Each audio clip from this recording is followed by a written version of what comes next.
alone inside these empty, broken walls. And I can't see it clearly, but it's obvious. I know that you left me alone inside this empty, broken hall. And now you'll be the reason why my soul is tainted.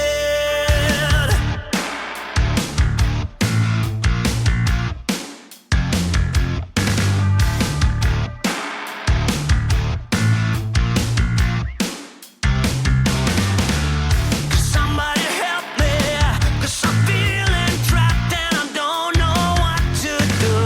There's no one to save me from this hurt I feel deep within my bones. Did you ever think of me and see the things I did?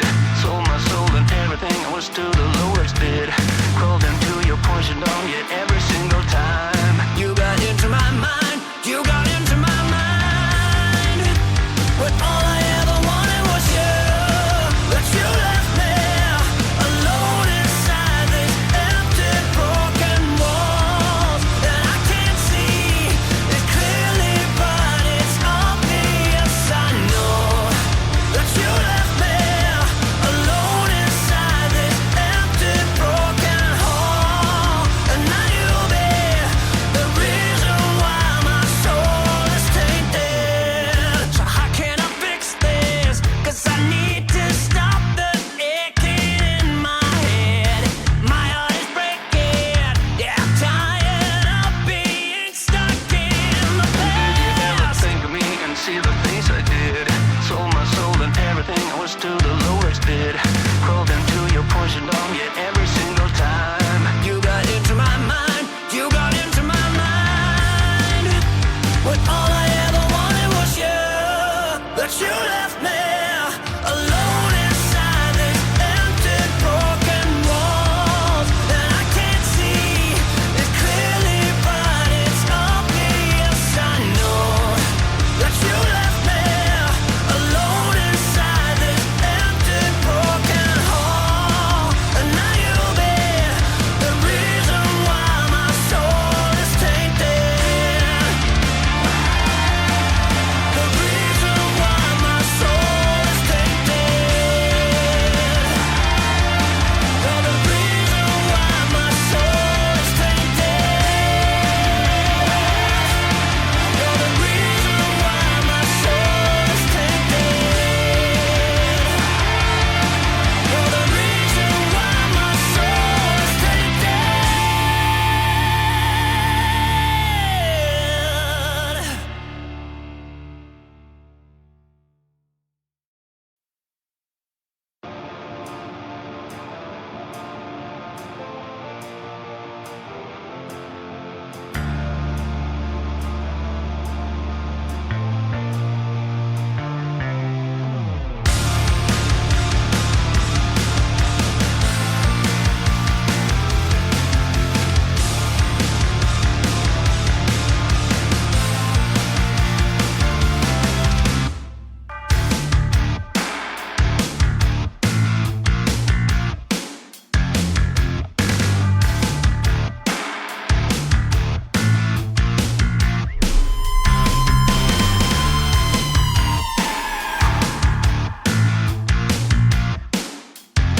Eve_the_ often just raided with 22 views.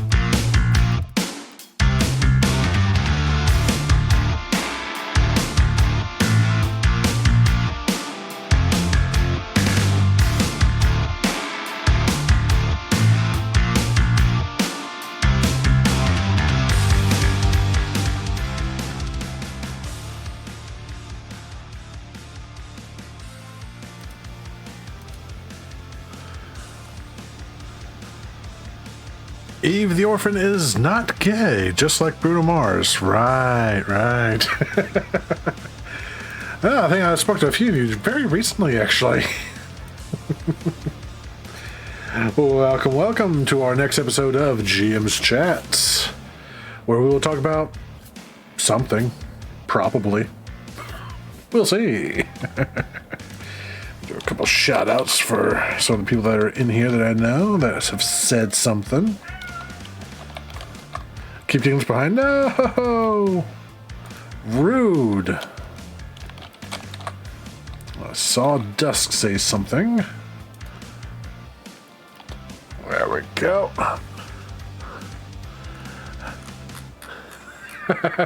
welcome, Selendora. I hope you're doing all right. Welcome in, everyone. Welcome to What Happens When a Bunch of Neurodivergents Attempt. I love Is my cat Bruno yelling at something again? Mars. Probably. My favorites are that one where he didn't do anything, and the one about the woman.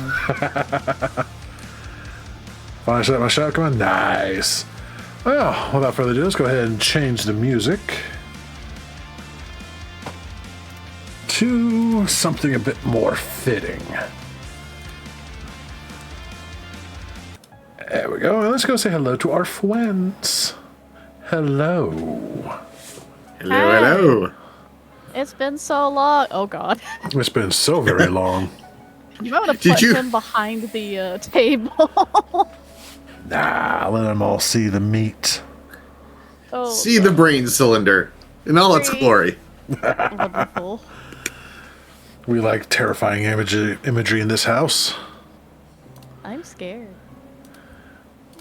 When are you not?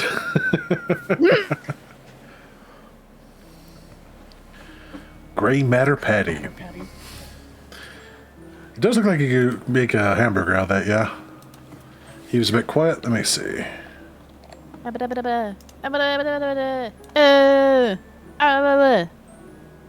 How's that? Better? I almost turned you up to 200 while you're doing that just to fuck with everybody. So if you do it again, I just might. Oh no. Check Chill's volume real quick. Yeah, he's good. Sorry, I'm too busy piloting this human mech suit.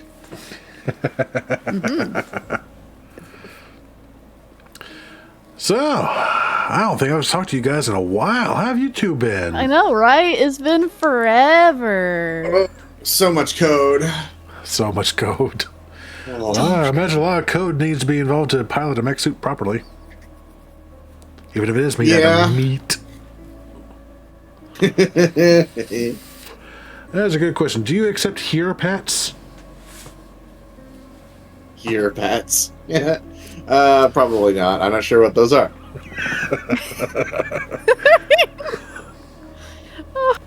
Is Chill still squirting meat? Oh, that's the best and worst flub simultaneously I've ever done. Oh, and it's going to be used in my next Call of Cthulhu game, absolutely. Your pets? I don't like that. Oh. Why are you yelling outside my door? Heard Ah, the that. cat!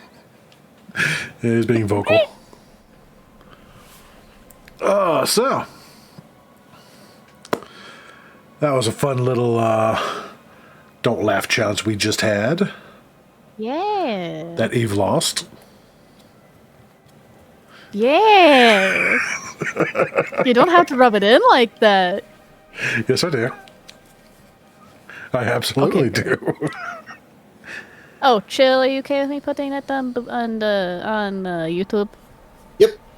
Dope. I kind of figured, but So. Hey, give it a head pats. Eve didn't just lose. She lost horribly. That she did, Susan. For those that don't know, this is Susan, the bottom right. The Crusoe. She's adorable. it's a word. Don't you talk about her Life that way. is You made pain. her.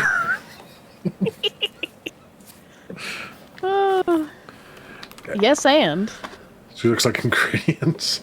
End me, please. No. You keep asking, and the answer's going to stay the same. Alright, so let's see here. We got a couple of topics that were suggested from Eves. I have a topic that I had that was based on that video I sent you guys earlier. Do skulls have marrow? Probably. I think all bones do. yeah, say it's a bone. Probably not a lot in there, but Yeah.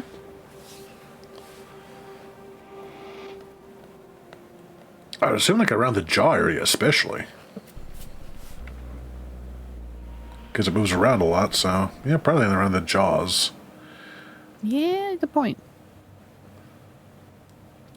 The top of the skull probably not, because it's very thin. It's literally just there just to protect what's inside of it. Unless you want to count the brain as marrow.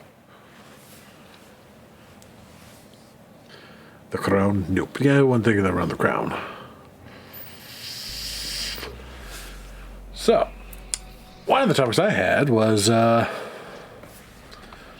video about curses and the remove curse spell, basically making curses no longer fun. Which I think most DMs would kind of rule that it would only work for certain curses anyway, since it's a 3rd level spell. But what kind of fun ideas do you have for curses in your games, and ways for players to overcome those?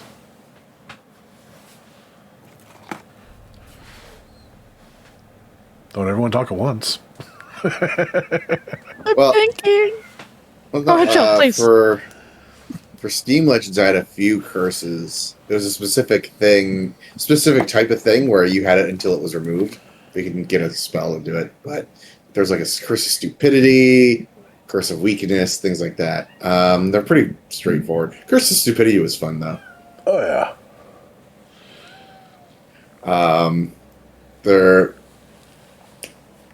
So the PCs at one point had to facilitate negotiations between 2 warring tribes in the area with a third party mediator from the kingdom. And unfortunately, unbeknownst to the players,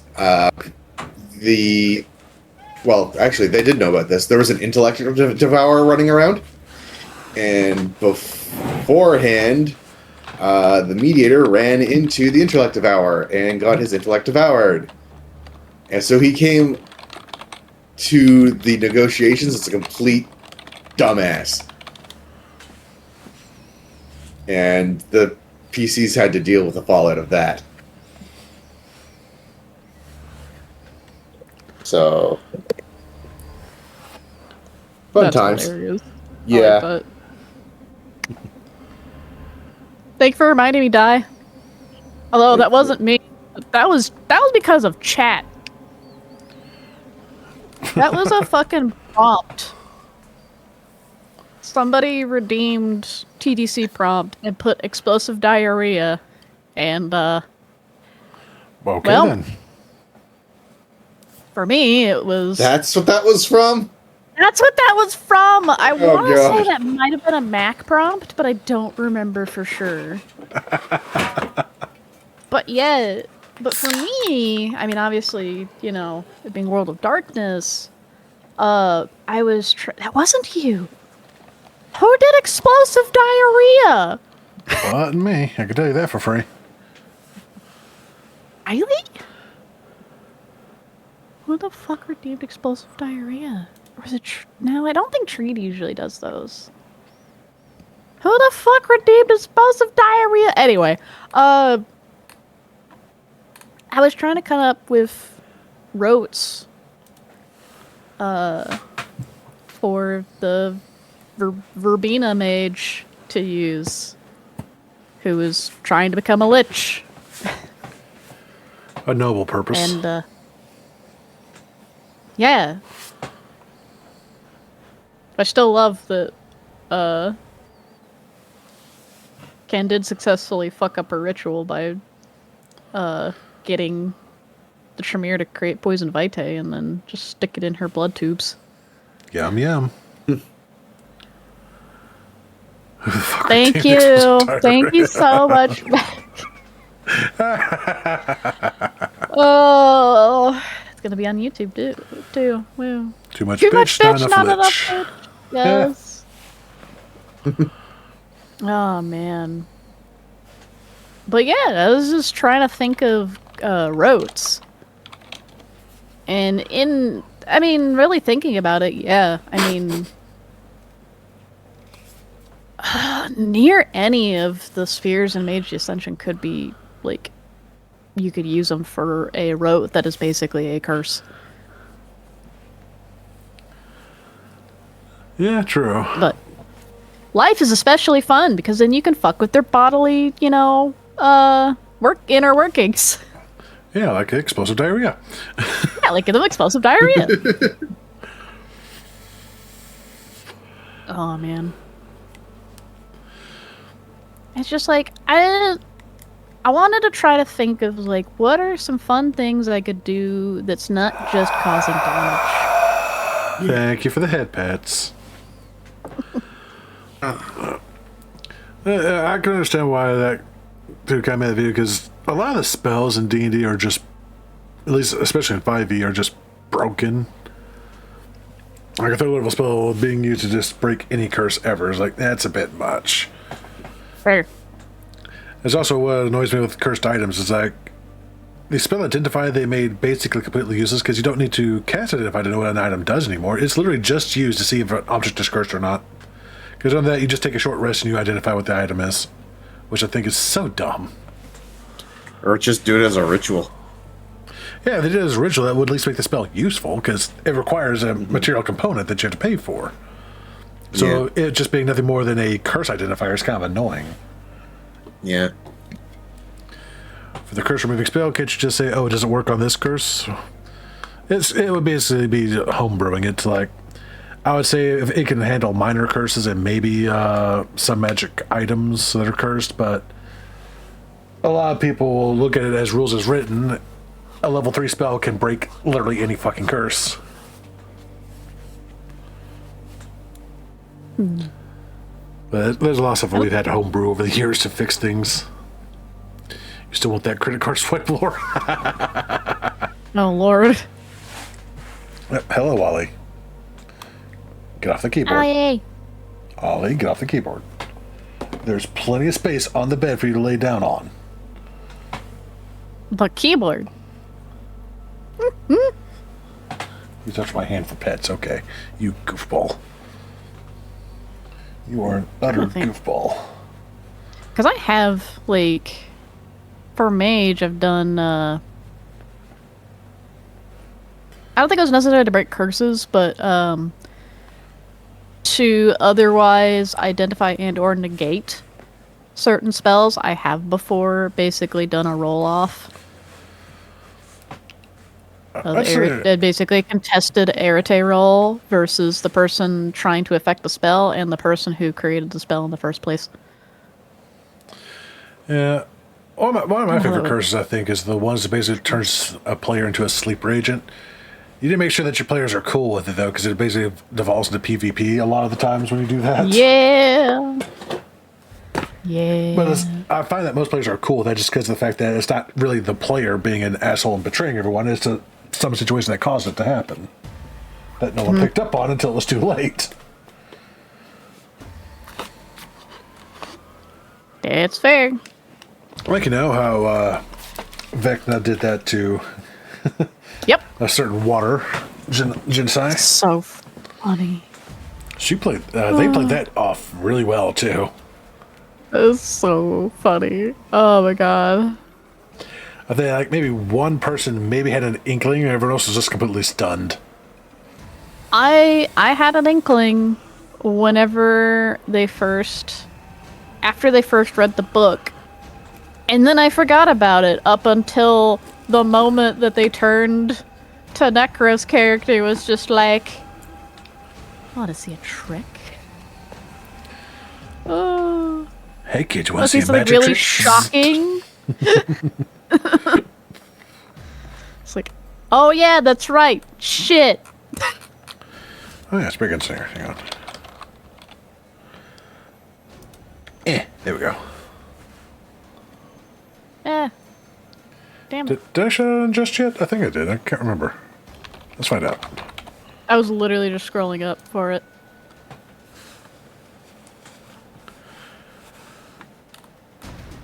There we go. You did. You did already. I did it again then, because I don't remember.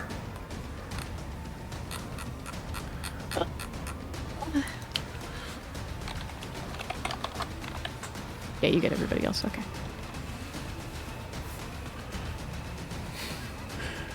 Have to torment my child a little bit.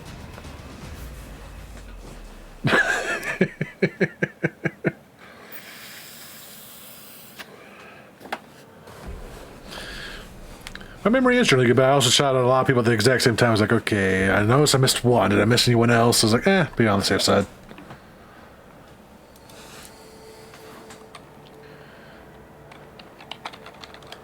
Indeed. There we go.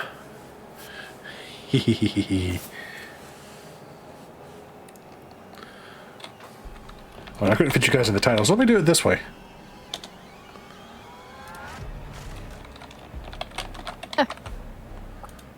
I will fight all of you. I saw you get eaten by that shark chill. That was fucking hilarious. I didn't know that was in the game either. Oh my goodness! I thought, wait, can I swim? I should just be able to swim, right? No, No. no, the sharks won't let you swim. Oh my goodness! The instant too, like it was absolutely instantaneous. Like, Like as soon as you touched that water.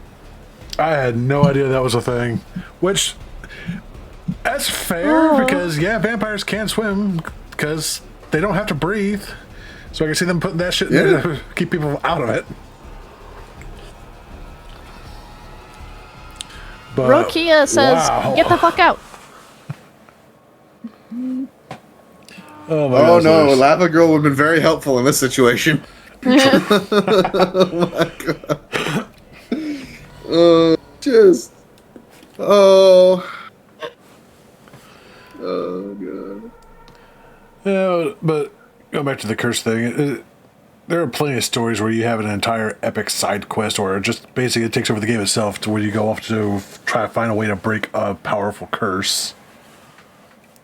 That spell just kind of just robs people of, without, being homebrewed.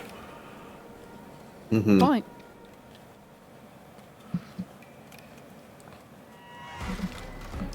Like, there's a lot of things that you can do in D&D that kind of sometimes work against storytelling, Yeah. and curses is kind of one of them. And so it's also one of those things that I don't think that's quite what they intended when they put it in there, but it's hard to tell with them. Yeah.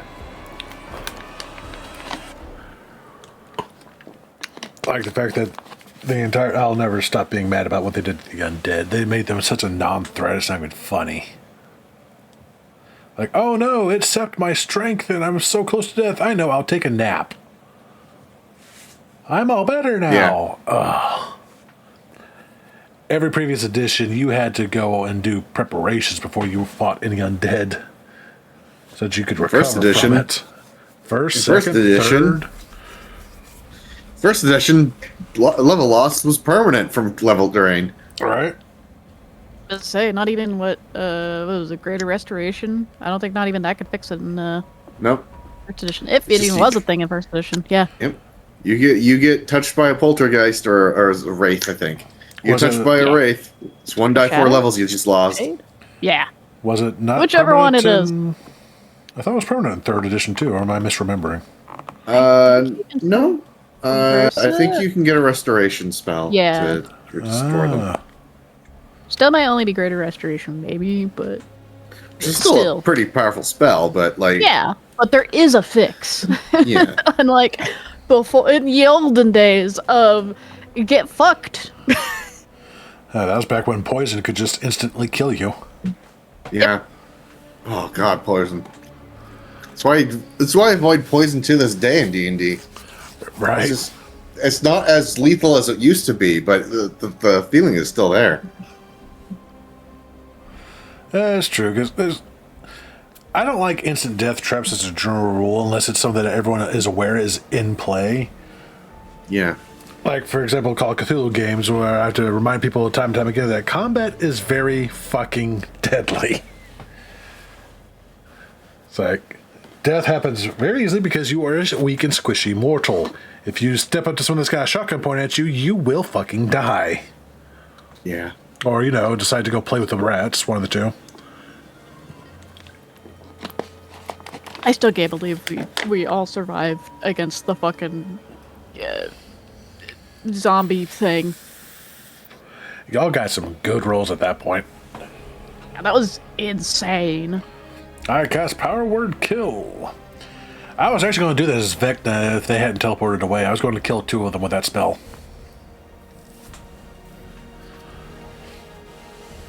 They're just like, yeah. They Yeah. used that wish spell just in time, or I would have killed them.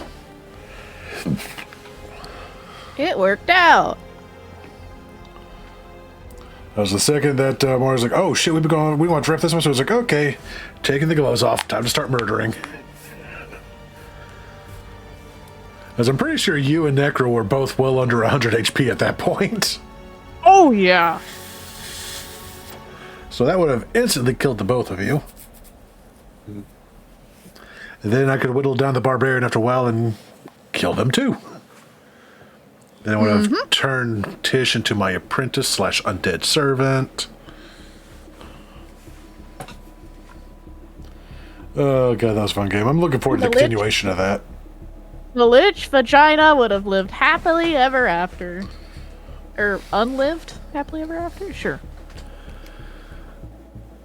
With more servants that will hopefully have done better than the other servants were doing because they couldn't hit shit. Just can't get good help these days. About who now?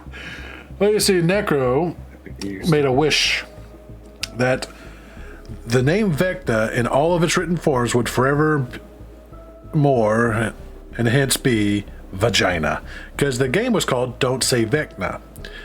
So Mortiswar, after they had said the name Vecna, got hit with a lot of damage and was silenced for like 10 minutes.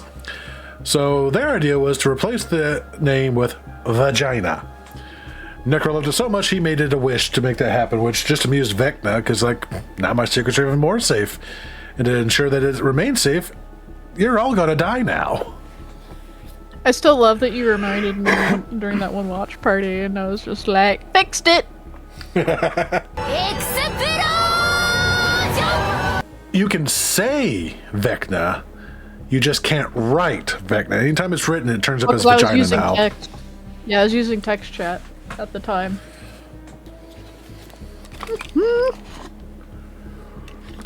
Oh, those so yeah.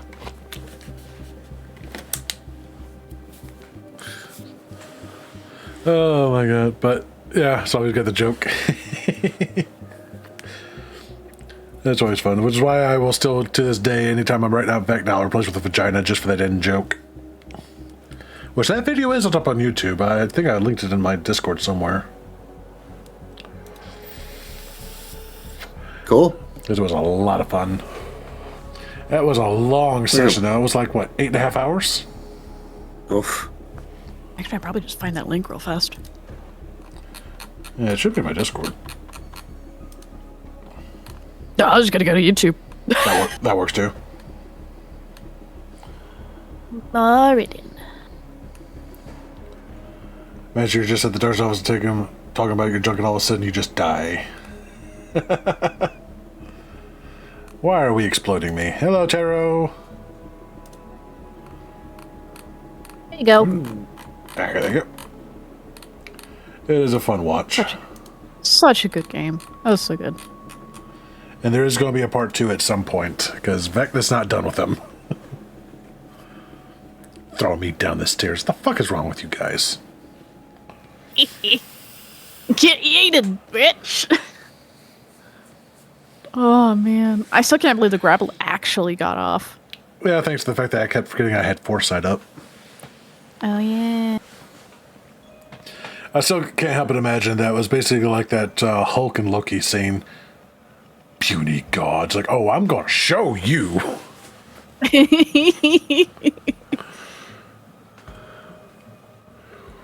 Emotional pony, yes.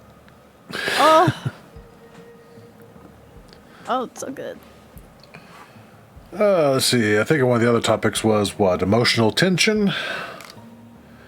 I thought you were gonna say emotional damage for a second. Emotional That's easy. damage. Damage. Yeah, emotional tension is fun when you can, but it's also one of those things that's gotten a lot harder to pull off with some groups because some groups just don't take the game seriously in that way. They're just there to goof off, have fun, and play, which is absolutely fine. They don't always get as invested in the story, and even when you're trying to do it, and you put in an NPC that they're all sort of like, they'll start going, wait a minute. And then they start threatening actual violence if you do something to that character, which is always kind of funny because, bitch, bring it. Sorry, I'm just thinking back to whenever I did the El Dorado. Treed was getting so mad as I was taking away all of the NPCs. If you fucking do anything to them, our precious, precious babies. Still remember a group of adventurers trying to rescue a group of children and got them to town. And unfortunately, they got waylaid by zombies. They spread out a little bit too thin, and the zombie was able to slip in between and go kill a kid. They felt so horrible about that. It's like, oh my god, you're going to kill a kid? It's like, I'm slowly going to fucking kill a kid. Fuck this little guy. Die. Yeah. It's like, it's a zombie. You think it cares? Yeah, no. It's not The player that the zombie man has slipped past felt so guilty for days after that. It's like, yeah, you gotta pay attention to the battlefield. You left an opening, they took it.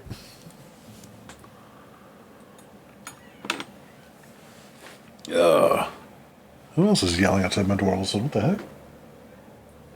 Sounds like Boots.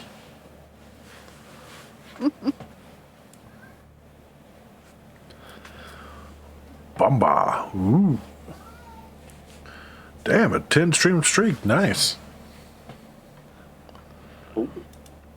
So what ways have you guys managed to emotionally torment your players?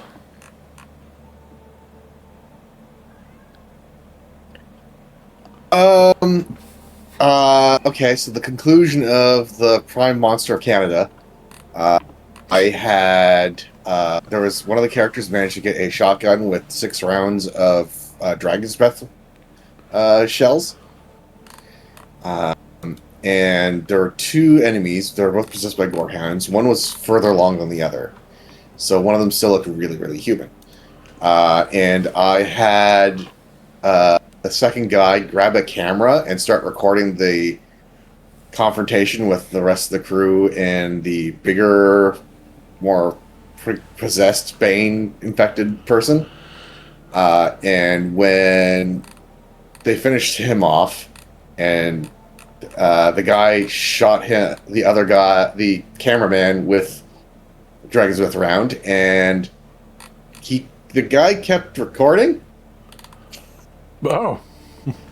Yeah, didn't he just took body and like, whoa, that's so cool, and then just eventually just disintegrated and fell over.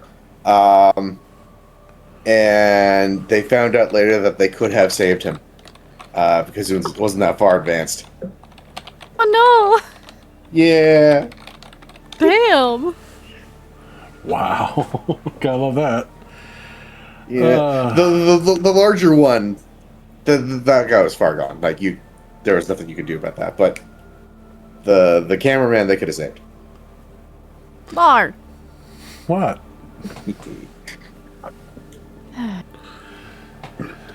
I remember there being a scene in Dimension 2 where the BBEG tried to kill a PC's dog. I've actually gotten threatened for bombs for that when it comes to familiars and pets and stuff like that. It's like, don't bring them into combat then. If someone throws out a fireball, bones. You can't have my bones. We've been over this. But I've had to spell it out to people. It's like, especially when you have the means of protecting them, don't bring them into fucking combat. Because if a fireball goes down, it's in the blast. It's dead. Sorry.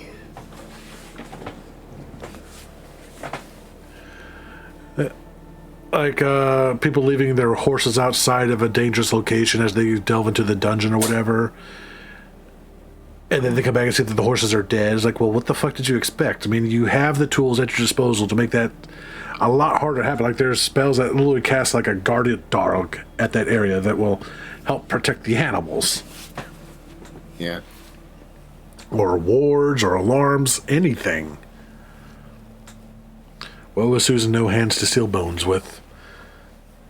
Yep, because she's outside of her body right now. No, you do not have my bones. They are very well hidden. You can see her body on CCW on Chillian South Street. Yes. Streaming every other Saturday at 6 p.m. Eastern Standard Time. Man, thank you for making it not to where I don't have to draw that. Because I ain't drawing that. Fuck that. No. Yeah, I wasn't I'm expecting good. her to look flayed, but hey, I'm here for it. Well, actually, it does kind of remind me a little bit of I the just skin I want did to for steal you for your Halloween heart. last year. And your bones. Susan's crushing on me again. Help.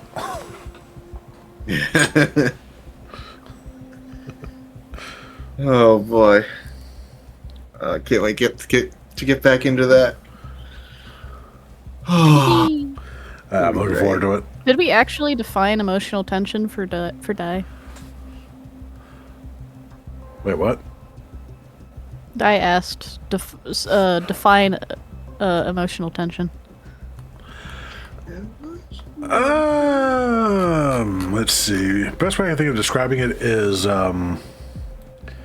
getting them actually invested in something, and they are trying really hard to prevent that something from being destroyed or corrupted or any other sort of number of things. I'm not really sure how well to explain it. I hope Die's not stuck in ads like I am. Oh shit.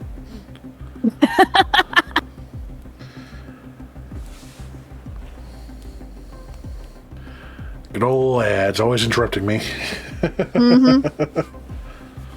Yep. Yep, there we go. You finished on nice. Shorter. All right, whatever. Basically, emotional tension, just, however you would normally tug on the heartstrings. Yeah. Like the death of someone that you cared about or trying to prevent someone from dying.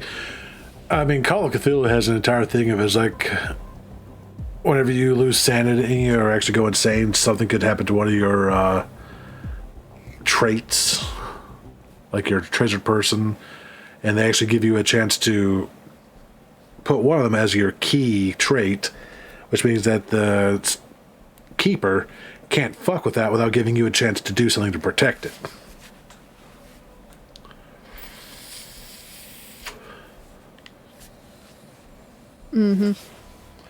Yeah, intended emotional investment. Well, I mean, like, unintended is okay too. Like, Yeah. latching onto NPCs that you didn't expect them to latch onto. Blinsky. Rough. Everyone just latched onto him when I did him. I was like, okay, all right. Ruff was not intended to be a potential group member. Jonas kinda was, and then of course Mirkur definitely was. Like I placed Mirkur specifically. And granted, a lot of, when it comes to emotional attention, really greatly relies on players. Because if the players aren't invested, then just go ahead and wrap it up. You're not getting it. Like, don't even try for that, because they just... If they're one of the players that just don't care, they're just there for the game to hang out and not really that into the story, or aren't comfortable role-playing in the story like others are, then... Yeah, so you can just go ahead and hang that up. Oh yeah, I could think of a non-Darkness Collective one. So in my World of Darkness game where everyone was playing an animal, I had a couple of NPCs with the group, and one of them was a hamster. His name was Abel. He was a gangrel. Sounds right. I thought your name was Dave. Nah, it's Abel. Different kind of hamster. It was a European black-bellied hamster, so bigger hamster. They're like what, the size of a They're much chihuahua lighter. almost? Almost. Size of a small cat. Yeah.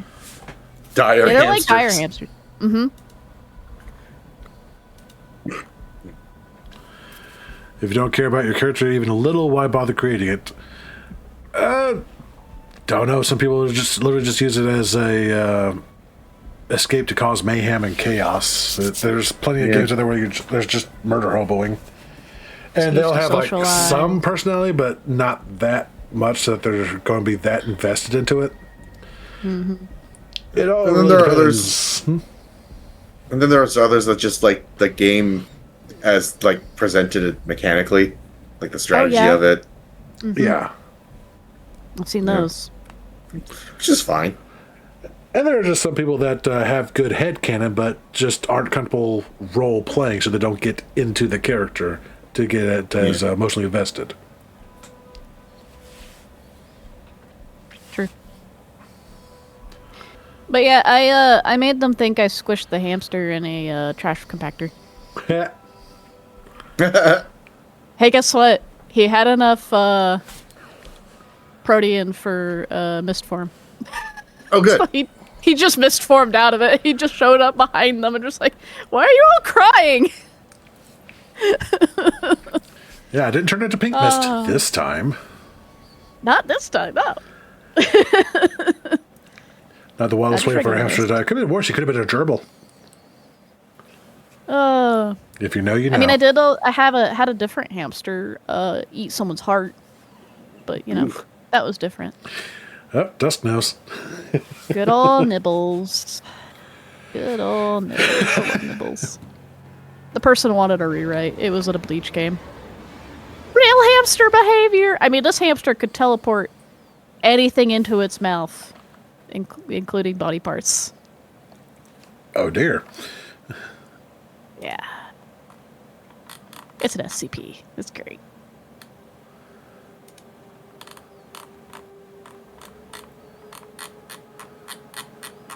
Dolby! No! Uh-oh. Not like that. Stop it. Too late. Oh, God. Yeah, most of my emotional stuff has been people latching onto NPCs. Abel, Yeah, that's the quickest way to do it. Rough and Friends. Yeah. Chat still doesn't forgive me for turning their cake god into a snake. Well, that one time I had a player murder his mother with a claw hammer really shook him a lot. That was amazing. Whoa. And then you gave him nightmares. Yeah, he got nightmares from that. Legit nightmares. But for a little bit of context for that, the character he was playing was basically a narcissistic piece of shit. And he didn't really like his mother, so he basically manipulated her and convinced her to commit suicide, which he eventually did, and he milked that attention from that for all it was worth to advance his own political career, taking the sympathy from all that. And as they're stuck in this ship that's not a ship because it's not going where it should be going, this room is going everywhere. It's basically a limbo situation going on. He steps in and he sees his mother sitting there on a couch smoking a cigarette. The demon, looking like a very tall mother, is over there cooking meatloaf. And they have a little discussion about how he can get out of this. All he's got to do is give her the child, which means only he can get out if he does this. Everyone else is fucked. This is a very player against player situation. He eventually agrees to the deal. And to seal it, she goes, "There's just one little thing you have to do to seal this deal." And she hands him a hammer. "Do it yourself this time, you fucking coward." And she's taunting him the entire time as he's just sitting there, like, freezing up because the player's like, "I don't want to do this, but this is something that the character would probably do." Oh my god, just sitting there stressing out before he finally takes the hammer and starts bashing her brains in with it. The entire time she's just laughing and taunting at him until he flips the hammer and slams the claws into her brain and rips it free. So yeah, he got nightmares from that one. Yep. That's Cult Divinity Lost. Cult Divinity Lost is not a children's game. Yeah. Alex! I mean, if you like rough play, all the more power to you, sweetheart.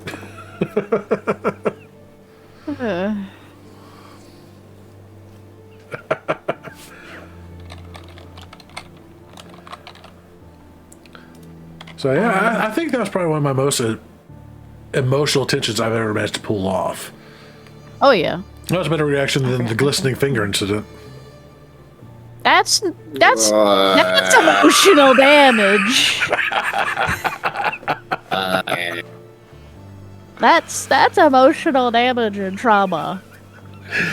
I just want to mention that you both recoil immediately because you know the story. Yeah. I know the story, yes. I wish I did not. Hey, Granny needs love too.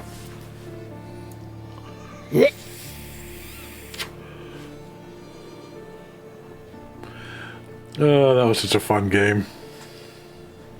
That was really funny whenever you brought it up to Simona that one time, and she's just like, "Nope, goodbye. I'm out." No. Yeah, she's the other person I've traumatized and given nightmares. And I'll do it again. So funny. Oh, the sights I have to show you guys in this next Call of Cthulhu game. Oh, yes. You can show us the world. Thank you for the head pats. Sharper just said what we were all thinking. My rough play date after I get the claw hammer out.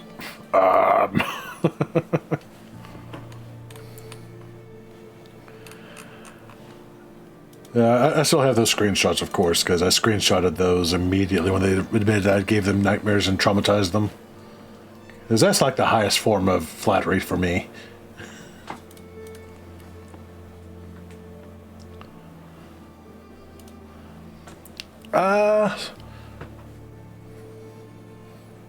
And I believe Di had a question as well about how much elements can you remove from a TTRPG and it still be considered a TTRPG? Oh yeah, this You one. can. Okay. I'll give you a technical answer, but it's a bit of a cop out. You don't need any rules. Yeah. It's literally all make believe and pretend anyway. Yeah. The rules are there just to help facilitate play and. To keep from someone saying, Yeah, I just keep pull it- out my giant laser and obliterate them. Yeah. Like, No. no, that didn't hit me. Well, what are you making believing in on checkers? There's TTRPGs, which requires role play, and then there's board games. Yeah, there is a distinct difference. Although I will say, chess was meant to simulate a battle. It's true. It is probably So- the earliest form of war game, yeah. So, in that regard, technically, chess is a TTRPG from that perspective. Yeah, it was stretching the term a good bit, but I could see an Yes. argument for it. 12 years old, too young for reading Berserk. Probably yes. Probably, yeah. And I'm not even talking about the blood and gore. I'm talking about just the flat out there's rape in every other chapter in that. Yeah. There's a lot of sexual assault in that. Yeah. Blech. I love Berserk, don't get me wrong. I'm sad the creator passed away before he could finish the story. Yeah.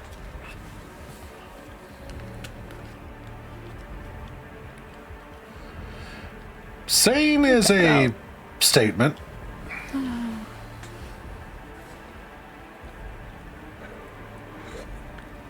Chess and checkers is TTRPG. Some people tend to pretend they're smarter than they are.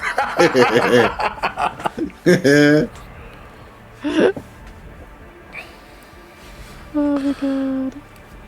But yeah, at its heart, TTRPGs is literally just collaborative storytelling and make believe and pretend. It doesn't even have to be collaborative either. There's solo games too. Solo TTRPGs. It's just, yeah, you're just making a story. So, yep, that's all. All the rules and dice and everything else is just to make the story more interesting and flow better. There are plenty of diceless systems, GM-less systems, solo systems.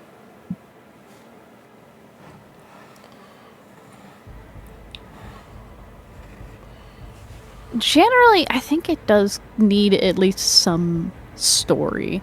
I mean, some can have a lot less of a focus on the story than others. Like, I feel like a lot of the wargaming, like Warhammer, are almost kind of more leaning almost towards board game more. I mean, there's story, but the story isn't the focus in those type of games. Yeah, exactly. Let's face it. Let's take video games, for example. There is no such thing as a video game that has no story. There's something in the background going on that draws you in to play it. Be it like the setting. Just the setting itself is technically a story. Yep. Like even Minecraft, one of the most simple games out there. There's a story to it. You find it as you explore and beat the game, but there's a setting that it's a survival game. You're trying to survive and craft and all this other kind of stuff. But again, the story is not the focus. And with Warhammer, I wouldn't even say that the story isn't the focus because there's so much lore in that it's not even fucking funny. Like, there's plenty of story. It's just up to you if you want to get into it or not. It's just when you're playing the game, it's not the focus generally.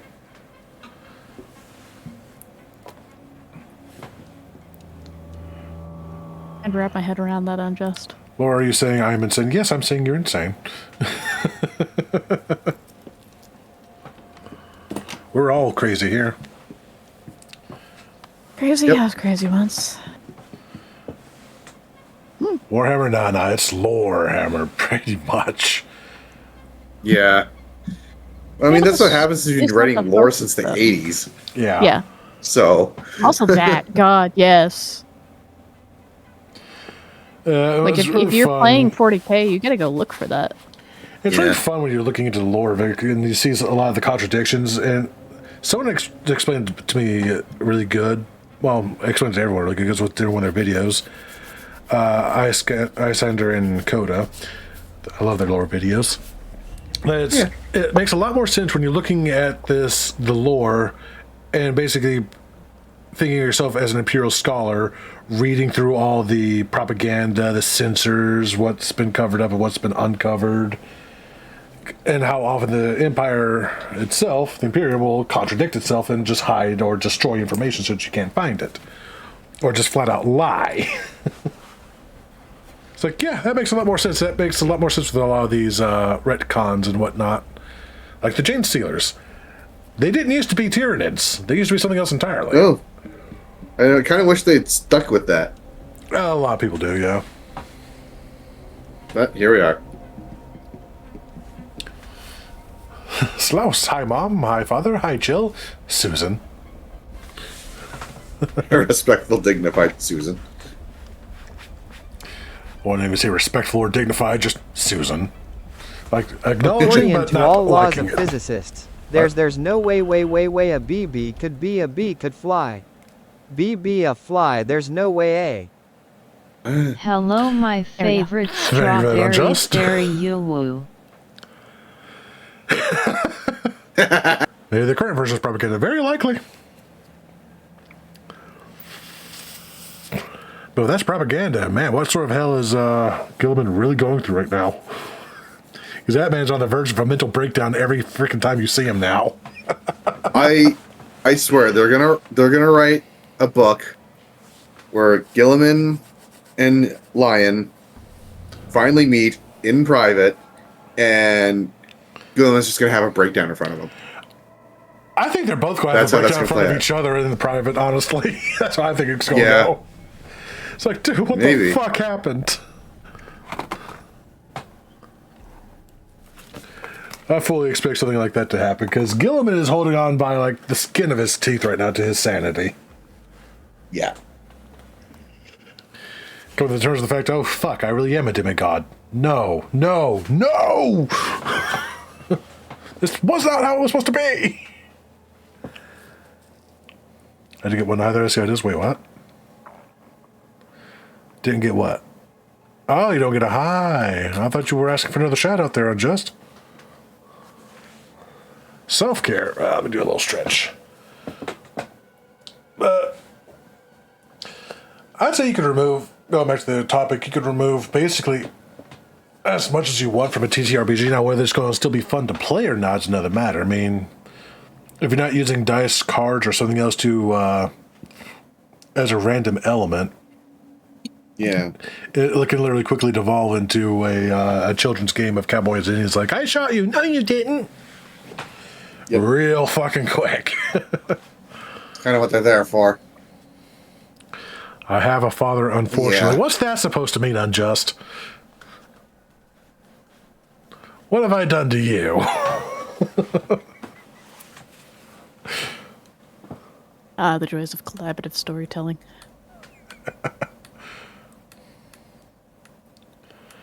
Like, I try to do as few dice rolls as I can, but Father, I also have a bit of an advantage forgive because, well, I can pull ideas from literally anyone in chat. Does make it easier. And it's so weird. The people who made Ken actually helped me in a way, because predominantly with the Code of Honor himbo, because I can be like, is that really himbo?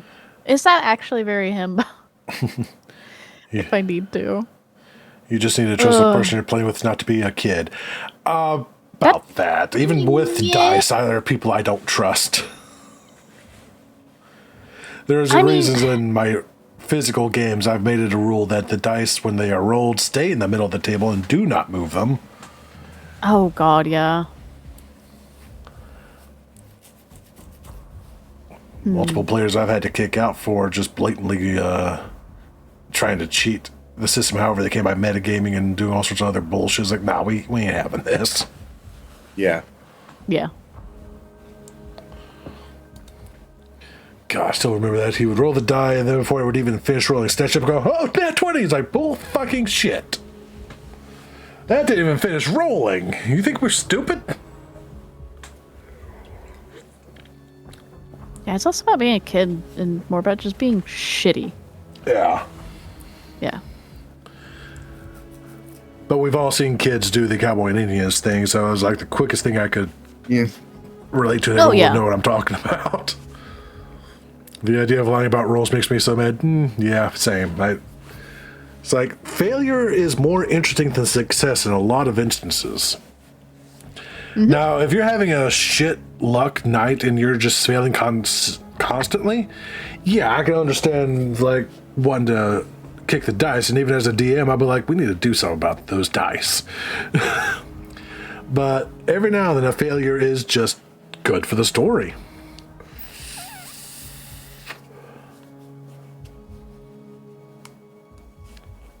But the players who I let roll physical dice are not lying because they have had way too many bad rolls when they need good rolls.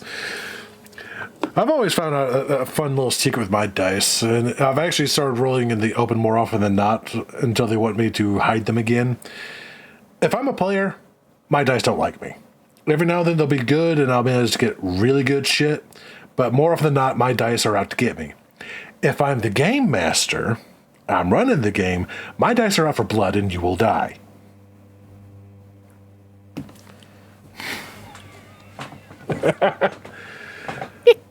Oh, I said that to the group. Like, you guys have gotten over not rolled a below a 5. I need your dice.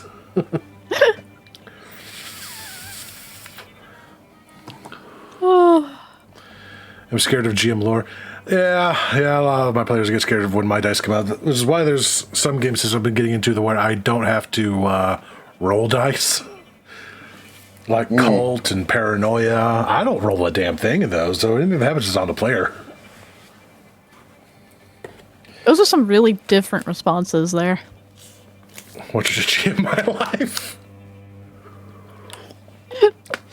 But there have actually been times where I would roll out in the open and the players go, okay, you can go back to hiding those again. Because they would see that I'm not lying. My dice just fucking hate you.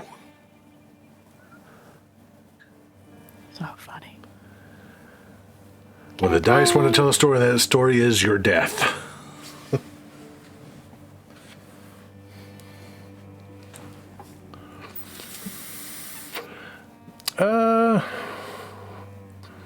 I can't think of too many TTRPGs I had that were very basic beyond just.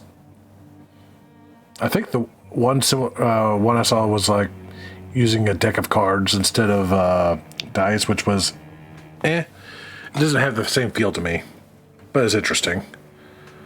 There's this one that uses a tarot deck I haven't actually read through yet. Yeah. The Witch's Tarot. I've got that rule book. I haven't actually read through it yet. Which will require me getting another tarot deck. Hell yeah.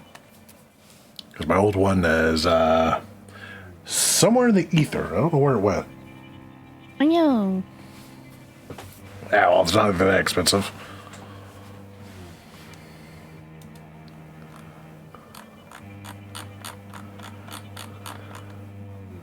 Let's see. Anything else y'all want to touch upon with those topics?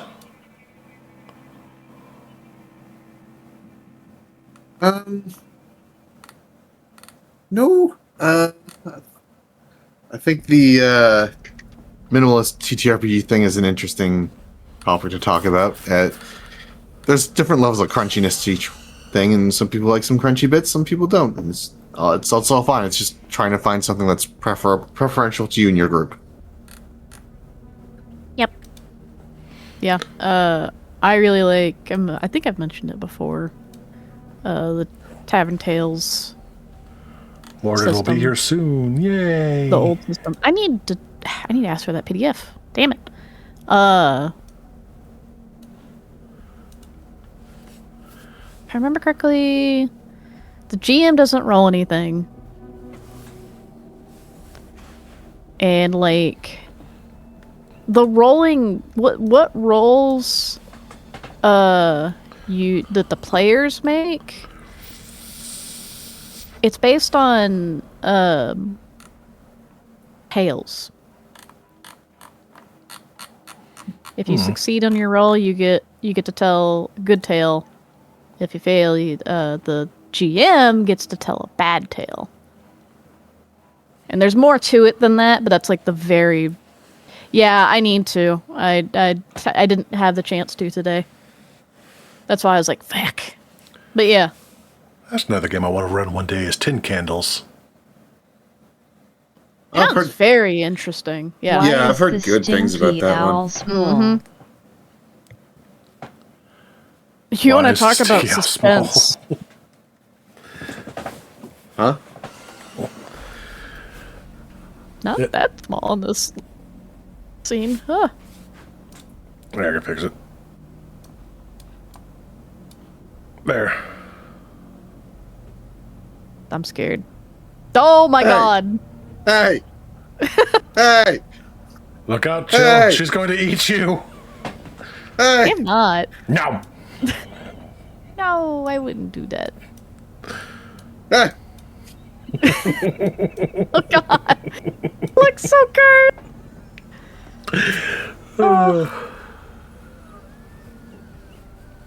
Yum. Aw, thank you, Dawson. Couldn't resist. It looked pretty good though, because I waited till your mouth open and went yum. Yeah. I was forced. I don't like it. I force fed Eve. Tooey. Oh, I can make Now this so much how am I going to worse. run CCW? I can make this so worse, but I'm going to behave for this one. I am not making a fucking stomach window in this on this avatar. No. Hell, fucking no. How many crits do I have again? Oh no, no, don't, no, I don't wanna. Oh man, I've seen those in real life. Oh my god. Yes, I Yeah, will be let us showing out, let us out. That was always fucking weirded me out. Yeah, just go on. It's just like, fucking, Yes, Eve will stream tomorrow. That can't be good for the cow. I did technically have the opportunity to reach my hand into one of those. I refused. Ow, why am I Like, being no, bogged? fuck you.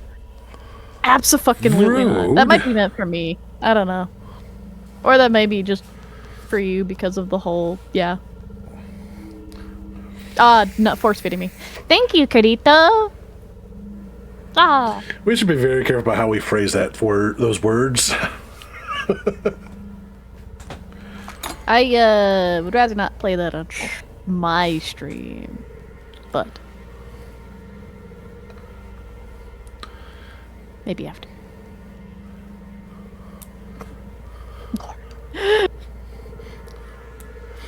I'm not bad. I'm just evil. Also, maybe after this, depending on how late we go. More should be popping in any minute, so. Yay! But then we can ask him the questions. I was about to say, should we wait on the next topic until he gets here? That was it. That was the topic. That was all we had. Oh, no, we have? Unless you guys have some. Oh! I mean, I talked about City Council of Darkness. Ooh. Huh? It's Dimension 20's Vampire the Masquerade game they're running right now. Oh, that's right. I forgot that's what the name of it is. It's not going great. Oh, is it not? No. Commercials. Hold on. Yeah. Yeah. I didn't I'll bother talk about it watching then, but like 'cause- it's. I'll try not to spoil anything either, but I yeah. really doubt I'm gonna have the time to actually fucking watch it. I like them, don't get me wrong, but I'm assuming it's the same reason why I never really got into their D&D games. It's just too comedic for my tastes. Well, they're comedians. Like, Yeah. what do you? Yeah, what, absolutely. it's a I'm not comedy faulting channel. that. What do you expect? Exactly, which So- is why I just never really watched it. That's fair. Although Crown of Candy got pretty dark in places because it was have Candyland their meets Game of moments. Thrones. Yeah, they have their moments, and it's not going well for this one. So okay, premise super funny. Bunch of vampires fuck up and are instead of just being put to the sun, they have to take over establish a Camarilla presence inside of a town of with a population of 18,000. Oh, fun. Yeah, it's a tiny town. It's not small, great. yeah. That would not support many vampires at all. It would not, and there's 6 of them. So that part's funny, but 2 of the characters, they're doing the vampire superhero thing, Oh, no. and it's just kind of annoying. And so I was hoping for a parody of Vampire the Masquerade, like an earnest parody of like kind of the way Star Trek: The Lower Decks is sort of a comedy version of Star Trek. Yeah. It's still Star Trek though. And when I first saw commercials for Fantasy High on YouTube, and I saw it was college humor, I was like, oh, they're playing a game because lol, it's D&D. So it's going to be a lot of, making fun of the thing. It feels like they're making fun of Vampire the Masquerade a little bit. And I don't think those 2 characters, those 2 players, really get Vampire. Oh, They just lean way into the superhero thing. And it's just... Also, I thought one of them was a gangrel, but she has Oblivion. It was her? What? Okay. Yeah, things aren't matching up on that sort of front. What? Like, there's one that's clearly a Torador, there's 2 clearly Ventru, there's one clearly a Bruja, but these 2 superheroes, one is a Nosferatu, Oh, God. and the other one is supposed to be something, but I don't know. A gangrel with Oblivion. I mean, using the current Like, rule they don't- sets, if you drink the blood of someone that's got it, you could learn it. Yeah, I suppose so, but they're not that powerful of vampires. Yeah. So I don't know what's going on there. I mean, maybe Kaitif for that one, but there's other disciplines and stuff that I don't know, man. I don't think It's it's just- a Cative you can usually take clan specifics. I mean, unless they're ignoring that. I mean, But also, 5th it's edition. V5, so I don't know. Yeah, it's 5th edition, so I'm not sure how that works exactly. But Yeah. Generally, no, unless you're drinking the blood of a vampire that's got that ability, then you can learn that discipline. Well, Generally, with someone teaching technically- you, though. Yeah, in the old rules, yeah, you can technically just learn any discipline, but A, you have to get a teacher, and B, you run the risk of, well, you know, if anyone else in that clan finds out. Because they are super possessive. Oh, sorry. Yeah. 18,000 unjust. 18,000 people in this town. If I Yeah, remember 18,000. right, the quote-unquote rule was basically you wanted 100 people for every one vampire minimum. I thought it was like 10,000. Was it 10,000? That's possible, too. Yeah, I thought it was I really don't large. remember. Yeah. I can't remember where I read the quote from, so I can't even double-check myself, but I'll take your word for it. Yeah. 'cause I know the I quote remember- you're talking about. Yeah. Yeah.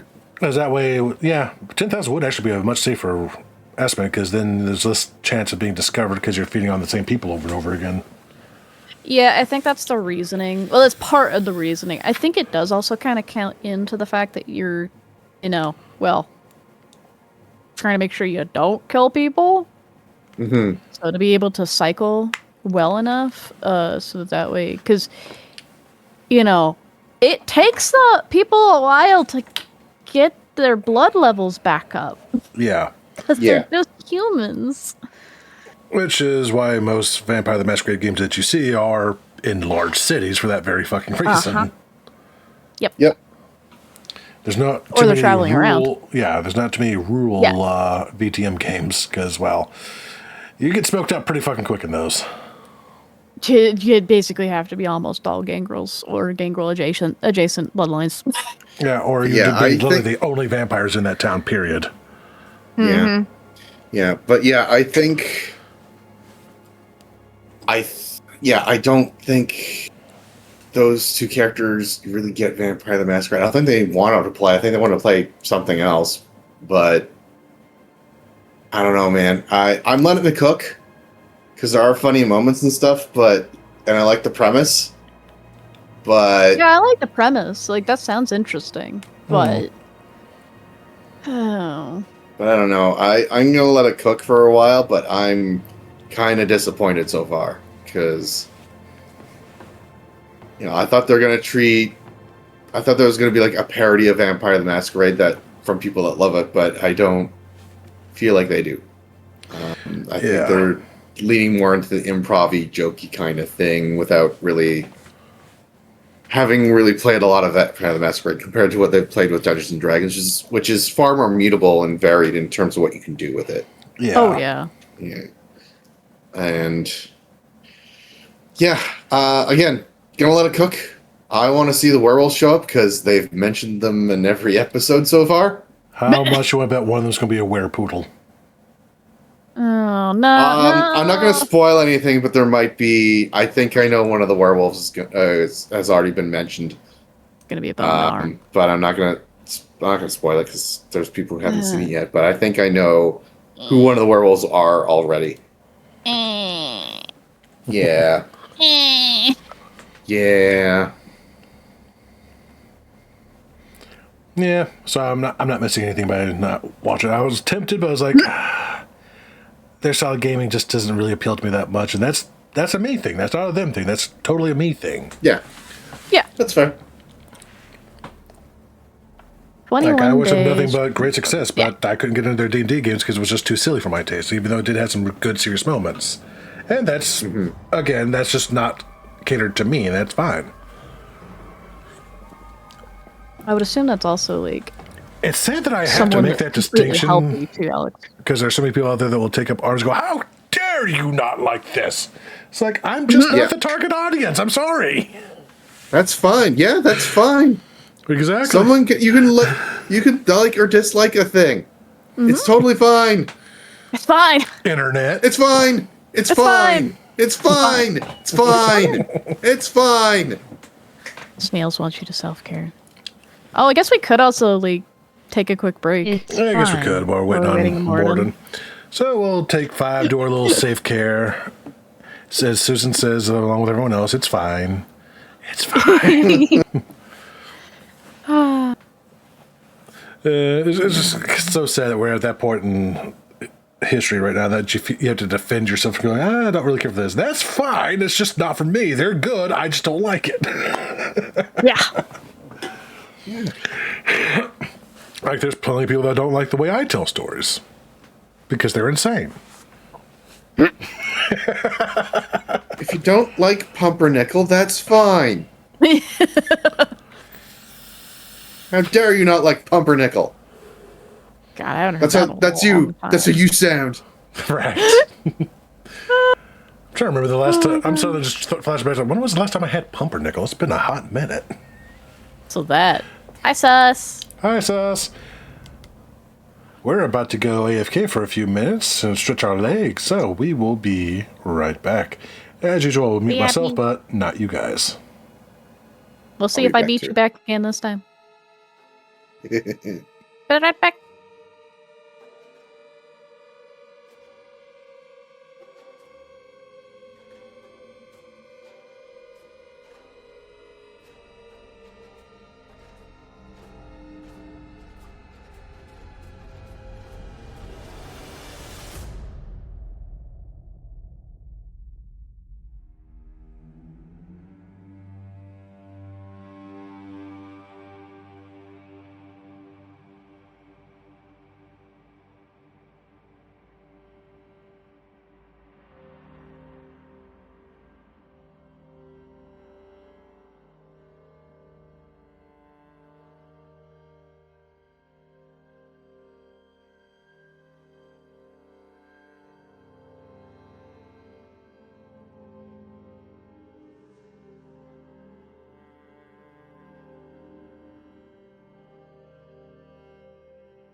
I am returned. Oh my god, it's a Varden. Hello. Hello. How's it going? I lived. Yay. Good. Oh my goodness. Are you okay? Yeah, it was. I was having to wait on some stuff today. No. I'm just glad to be home now. Yay. Good. Able to relax. Gonna try at least. At least I can hang out with y'all. That's the main thing. Hell yeah. We're happy to have you again. Yeah. I'm glad to be able to make it, even if I am an hour and some odd change late.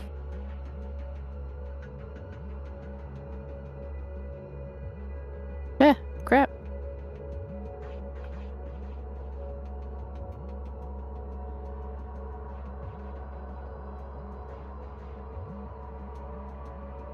Also, thank you for accepting that thing I asked about. Yeah, no, of course. I need to start on that. Woo! Soon. Hi.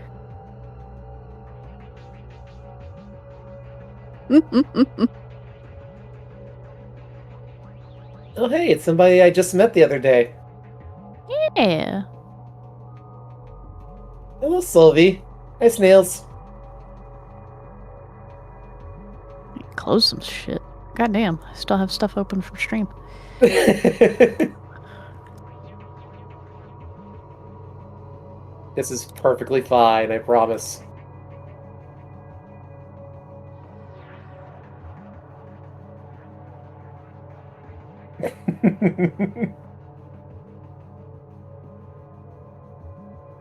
Also that. How dare. They forgot to put us in the title. Can't believe you've done this. I can make it worse. No, do not. Too late. Do not! Too bad.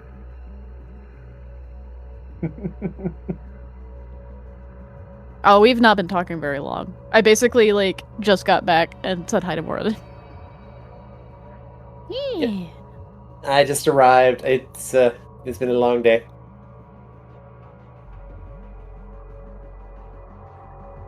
Everyone's cool. Oh.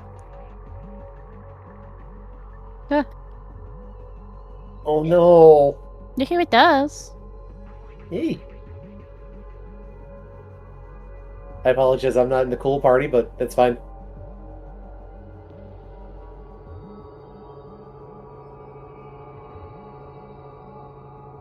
Did Dusk get shouted out?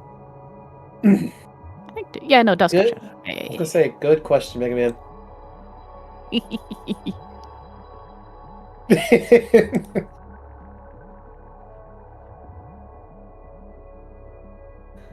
Oh my goodness.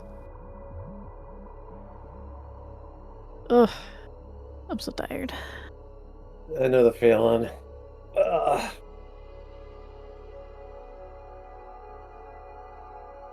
I'm trying not to make dad sounds. I'm failing horribly. Oh no. I mean, I feel like we literally we cannot judge you for that. Like 1000% understandable.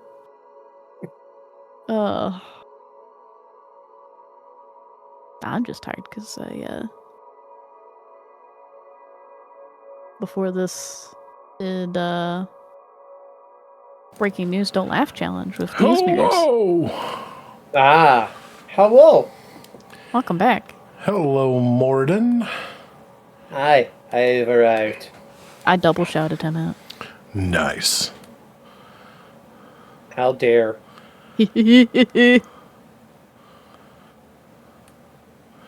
Just catching up on chat real quick. Oh, Stale's getting all the love. Haha, gets shouted out again. As you should. I met them yesterday, and if anything were to happen to them, I would kill everybody in this room and then myself. Damn.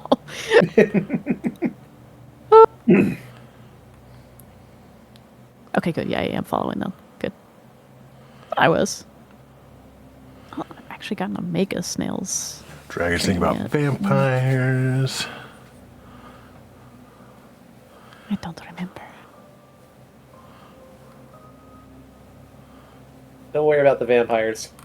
Don't worry about the vampires. Everything is fine. Don't worry. It's not like they're gonna Music bone box. daddy you or anything. Nice now. You know why. Oh, although I can't actually. Hey, snails, dusk. Anyone else that may not be as familiar with it? So you see down there under the chat, they're scholar skulls. You can use those. There's a redeem called Bone Daddy. There is Just indeed. saying. Huh. Yeah. Fancy that. I was also going to... Look, I have to turn into a verb since they made Vegeta into a Vegeting. Oh no.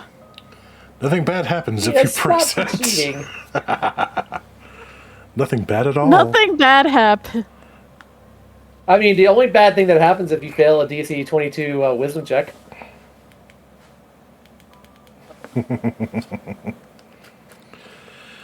Oh, god damn it. Random monster character voice. Let's see.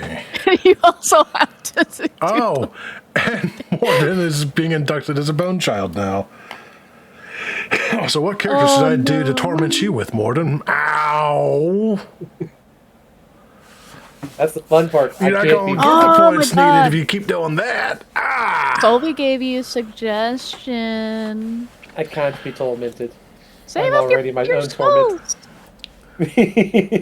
Well then, Morden, have you been a good boy?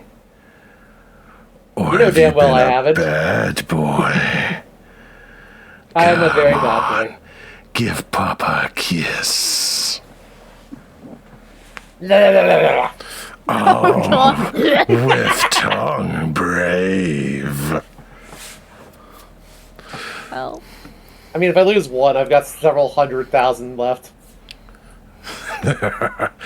Oh, the things we can do with those tongues. maybe. Hey, to be fair, Eve, this is partially your fault. Or was it Alex's for the random character voice? It was a team effort. I will admit Yes, a that. team effort. Mom, I'm scared. Mother can't save you now. It's Daddy's time. Okay, don't actually make Ardai die out there. I can hear that. Is everything okay, Richie? No. I can only respond for chat on this one. Mom, come pick me up. I'm scared. Again, Mommy can't save you now. It's just Daddy's standing time. He's just standing there, menacingly. Getting closer every second.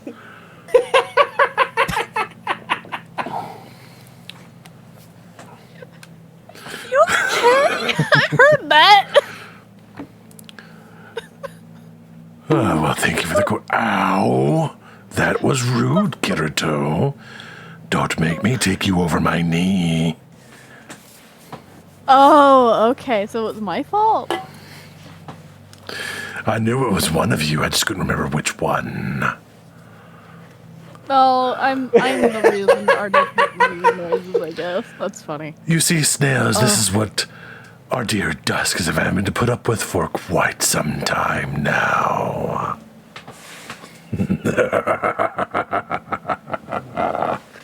Oh, man. I got what I paid for. I'm here for it. Yes, you're Daddy's good little boy. Bad in all the right ways. Oh, no. I'm trying not to respond in waves. I think Jill is probably thankful that he's still AFK, or he's just waiting for this to be over. One of the two. I've been here the whole time! I was going to say it, because you good to one or the other. I'll take both, though. I'm muting. Let me know when it's over. No, snails, don't. And everyone, welcome our newest member of the Bone family, Moradin Plays. And that's enough of that. Ah.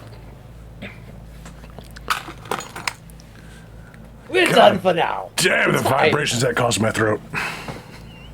Yeah. Oh my god.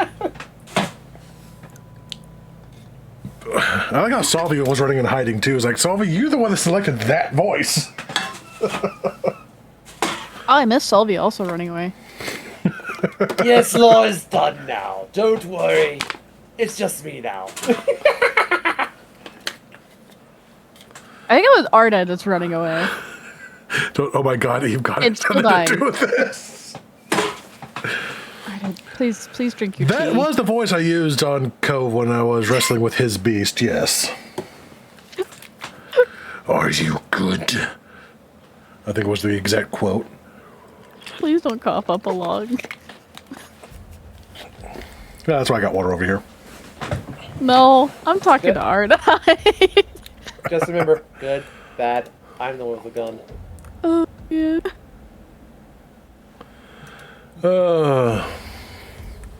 You know, I'm very curious. How would someone build Ashley J. Williams in fucking like D&D or Pathfinder? I mean, you can always go back in the VOD and clip it later. I'm very tempted to go throw cough drops at them. Makes me feel awkward. Aww. Ugh. It probably would have been nearly as bad if it wasn't the fact that Bone Daddy was redeemed at the same time. Oh yeah, it compounds. Yeah, Straight up. That's why I said it was a team effort. compound and combined. I'm remembering. I'm just remembering the last time where we had like 5 or 6 different voices going at the same time. Oh god, that was pain. That was so much pain. Oh god damn it. Here we go. No, not There's that one. Oh, And the Lord. low evil voice. Oh god. You're not gonna have a voice. Well, by you the end see, of the redneck voice sounds a little bit something like this here. And then when we combine it with a low evil voice, begins to sound a little bit more like this. And don't y'all start looking all disappointed at me. This was y'all's doing. I didn't make these redeemed. These were all redeemed by you and requested by you. And when I say by you, I don't mean down in Louisiana. I'm grabbing Shine Eye, be right back. Well, you'd be careful with that stuff there. That can be real bad and eat a hole through y'all's stomach. To make a Veer voice redeem, I don't know what Veer sounds like, so I can't really do that too well. You'll have to coach me through that first. And again, the prices of those particular redeems have been upped by a significant margin. It used to be only 10,000 points. Now it's 50,000 if you want to make your own voice redeem. Yeah, no. They mean for themselves. Oh, I see. I understand. That is a good way to Yeah. practice, yes. Mm-hmm. You an evil guy in an alley in New Orleans. Hey, I met some rednecks down in Orleans. Been fleeced See, by you one or actually two. pronounce it properly. I'm glad. Well, my Vampire the Masquerade game was run in New Orleans, so yeah, I practiced that New Orleans draw quite a bit, and it's basically what I've been defaulting to lately. Yeah, That redeemable Brett Curie. I had a character that had a fucking Cajun accent. That was fun to try and practice. Just That's watch mean, Father, so making mu- it 5 times more expensive. Well, y'all were redeeming it way too many times. I needed a break. So we upped the price because a certain someone was able to do it 20 times in a goddamn row. You might be able to guess who, consider that she just cackled like a witch. Hilarious. I say, boy. But now that you are here, Martin, it is time for you to suffer through the gauntlet of what was previously discussed. Yeah, I was about to say, what the fuck did I miss? You missed so much. Well, first of all, let's go back to the very beginning on the matter of curses. Much like how Chad is feeling rather cursed right now and wishes they had the remove curse spell. What are some interesting curses that you think of throwing at people and ways to break said curse outside of the overly broken remove curse spell?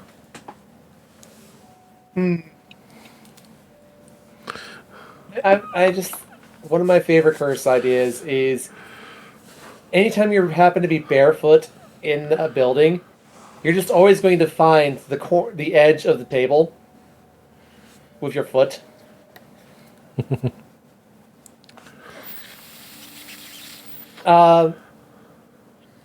And I guess basically, the best way to probably break that outside of remove curse, you have to walk on your hands outside until you get outside the building. Ooh. All right, that's enough of that voice tune out. Ah. Now that I've scarred so many people in chat, apparently. But yeah, I like very petty curses. Not gonna lie, like nothing life damaging, but things that'll just like inconvenience you. I don't know. That one curse you put on Tish was pretty good.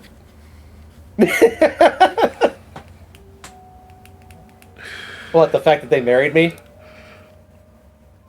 Well, I wasn't thinking that, but that's a good Wow. point, I guess. Holy That's crap. all about the mind controlled by Vecna bit, because she read the book, or they read the book. Or I'm going to church. Wouldn't you incinerate the second you step foot on consecrated ground? I think that's the point. That might be the point, yeah. I cast. You are now manually breathing. Joke's on you, I don't have to breathe. Fun fact, I'm always manually breathing. Out of multiple mouths. That's your secret. Exactly. Look, I have to Sure, puppet this. Franken, I you have to just said puppet you this- had too much. I thought you were mostly eyes. Reagan.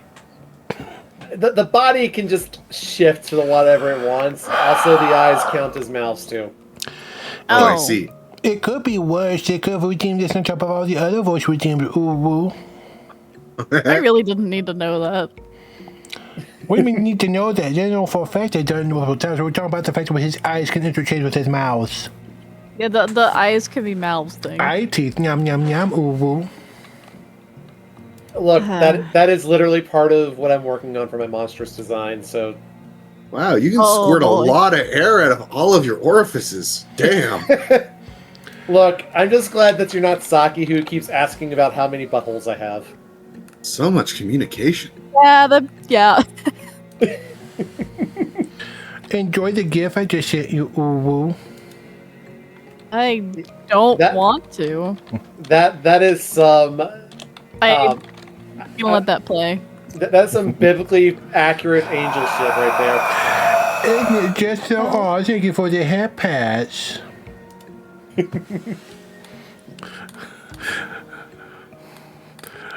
I woke you up on, shall we? Ooh. Kiri, you did kind of walk into that. Oh, so that's your paybacks, Reagan. All right. So apparently my voice woke them up and they didn't want to be woken up, so now they're making you all suffer. Ooh. Dolby, he's doing the ooh voice again. So we can't help you now. So I we can know. only make it worse by redoing other voices, which I think most of them Yes. are cooldown now. Ooh. By the way, Lore, I am legitimately proud of Tish for just playing it straight the entire time until you freed them. Oh yeah, we were just complimenting her on that earlier too. It was great. Yeah. Oh, Because okay. I don't think Okay. anyone saw that coming. Ooh. Okay, so illegal topic change, but I glanced out my window while you were talking briefly, and I thought there was a guy across in another apartment building just jerking off in front of his window. He's playing a guitar. He's fine. What? Oh god, if you had said that during the Don't Laugh show, I'd have laughed so hard. Woo! See, chill. It's not an Amazon driver, so obviously they're playing guitar. That's unfortunately a very I just glanced and like, oh god, what is it? Oh, okay, that's fine. It's fine. Everything is fine. Oh boy. That's definitely nothing you see every day. Ooh. Snails, are I'm you glad okay? Why are you I, sighing? Ooh. I'm really glad that Di went to bed. Otherwise, I feel like he'd be taking notes right now. Oh. Snails, I promise I'm not like this all the time. Nor am I. This is just self-inflicted by chat right now. Ooh. And that's why when I GM, though, those voices get turned off. Yep. Yep, I turn off most of my redeems when I GM because I know some bullshit will happen otherwise. Right. Yep. The players will So get happy jailed. with myself. Ed and Eddie will break through the wall, stuff like that. Right. Oh man. I quickly realized like I'm glad I my games are the way they are. Like not everything has to be turned off. It was a chore to turn everything off and back on again for breaking news. Holy shit. Right. Yeah. I Oh can my tell. god. Ugh. And that's even with like turning stuff off and on via groups. Not one at a time. I dread to think what the next voice redeem is going to be, because certainly someone's going to come up with an idea and make another one soon. Goose. Did Sus leave? Sus was here earlier. Sus ran away, I think. So I was like, nah, I'm out. Okay, thanks, bye. Oh my god. Hamster's cast approved. Yay! Excellent. That's good considering that hamster was a little rushed. I like it. This is great. It's adorable. Glad you like it so much. I still want to improve on it a little bit, but yeah. Chill is officially one of the cryptids now. Yes. I'm just a hamster. A talking That's hamster exactly it. Look, I Alright, love fine. it though. I that absolutely knows love how to it. pilot a human suit, a human mech. So somebody has just been paying attention to Brain. Pinky and the brain. It's Pinky and the brain. I didn't think about that until after I put that texture on that. Yeah. No. I have to be in the mech suit.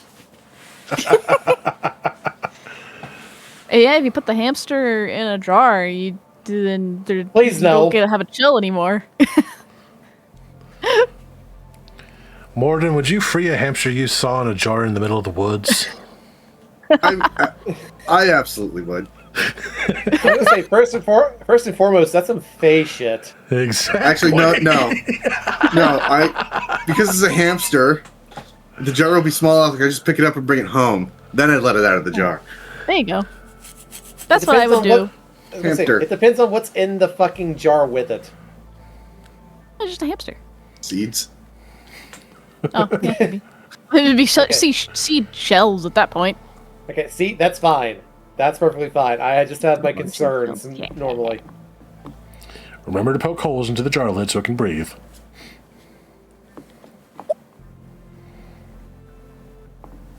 Look, I have just been destroyed by a certain jar meme, so I'm not going to go into it. Oh One no! guy, one mason jar. No! Are we talking about the mason jar incident? What? One pony, one mason jar. Oh, that too. Yeah, that's fair.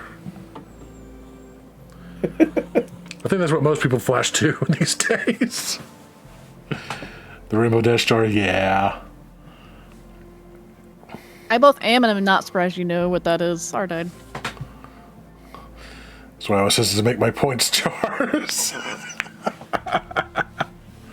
Bill go crump, crump, crump, crump. I don't get it. Is that eating noises? I guess. I think that's eating noises.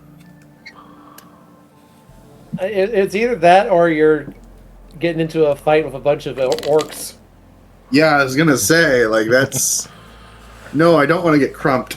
Come on, little guy, let's go crumping.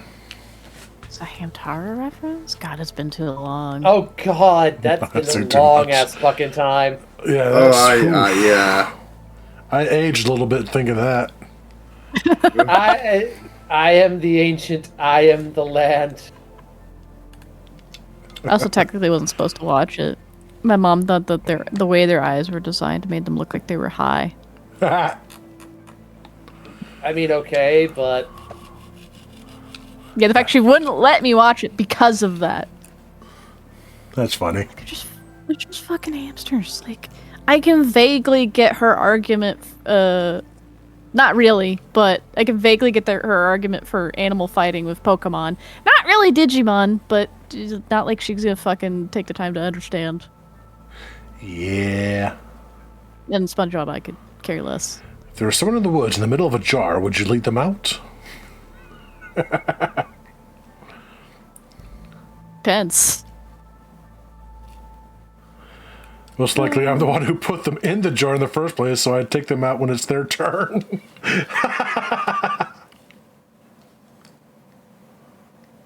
I'm afraid of my Phalid again.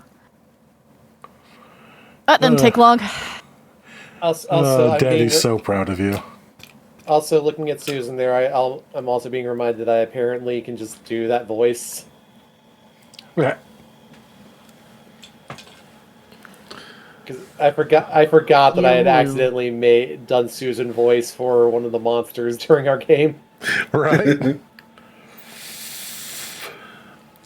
During the fleshy abominations that they were fighting. It just fit, okay? It did. It really did. It did, yeah. Because I mean, that she is, just mostly organs. I So love that nobody. I'm I do love that glad nobody you're a wondered where fan the rest of of the mine, researchers Morty. were. I assume we they all got just devoured kind by that. Yeah. They became part of it, yes, except for the Or one they're who- in the walls. They're in No, the walls. that- They're in the No. goddamn walls! No, the walls were literally they just showed up when Vecna showed up. No. No, the only quote unquote survivor was the bone devil that y'all killed at the very beginning Oh, yeah. Sleep well, Spriggan. and took Right. her Hey, hand. Megan. If you're sure you're not going to redeem another You have a thing. good night. Yes, Chill. You would have enjoyed some of the shenanigans that were pulled for that game. Very good. Which brings us on to our next topic. Tish giving a crisp high five to the disembodied hand. Emotional tension in games.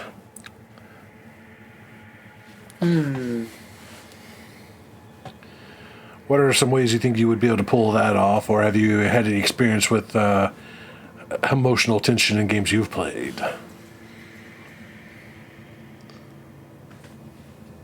Good fucking question. I know right now in a game I'm playing in, my character is really very upset with the warlock of a demon we're facing off against right now, because we thought we were cool, and then they ended up, making a super demon basically. And now they're like, no. Now I'm going to become a god. I'm just like, no. I'm going to crush you with many rocks. And after you're dead, I am going to continue crushing you with many rocks because I hate you. You have made me feral right now.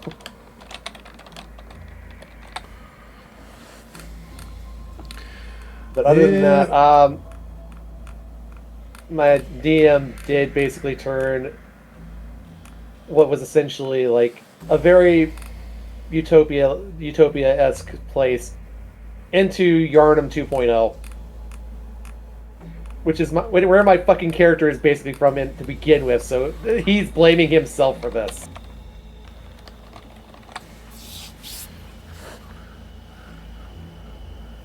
And apparently the plushie has breached containment, so good luck, everybody.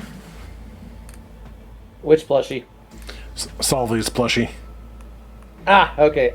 I was curious for a moment if it was the one of the bears. The builder bear. Yeah, thank you. Depends on which one. One of them's really nice. One of them's not so nice. Well, one's nice until he gets the hold of things to build with. That's true. That's right. Yeah, the bear itself is not the problem. It's the duplicates that are the problem. Oh yeah, I remember that SCP now. I think those. I still like. I love the fact that we've got like the ear one. You've got the rusty nail one, but then there's the really fucked up one of the fetus one. Ah, that was so fucked up. Yes. Like, whoever wrote that, I love and hate you. I love them. Simultaneously. Yep. Mm-hmm. You guys are gonna have a bad time in this game. I'm just saying. No, I'm looking forward to this. Ready for Welcome all back, the, Unjust. You missed all the voices. Yay! Hello, Unjust. It's good to see you.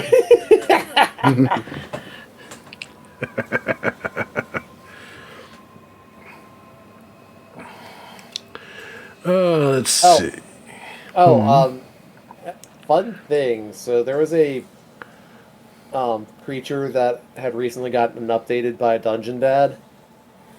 And apparently this creature, after all these years, is showing up in the new Ravenloft book that they're putting out. Ooh. So, just as a fun little thing, like, oh, either they watched the video and were like, maybe we should do this, or it just happens to be very coincidental. Hard to say with them sometimes. Just like how Toei definitely didn't steal Ghost Nappa at one point. You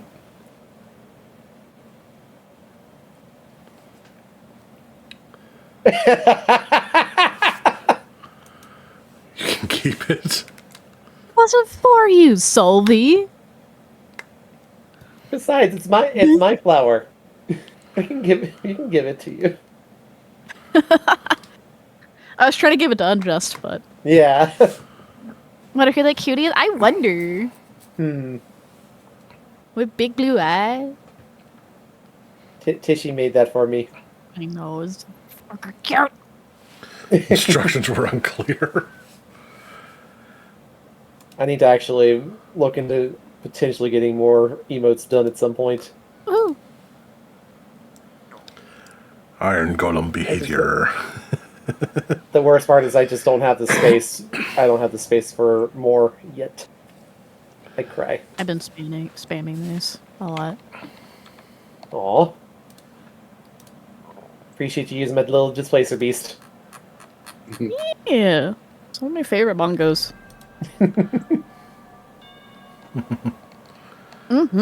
Agreed. Yes, they are. Oh shit, there's the plushie. Did you get?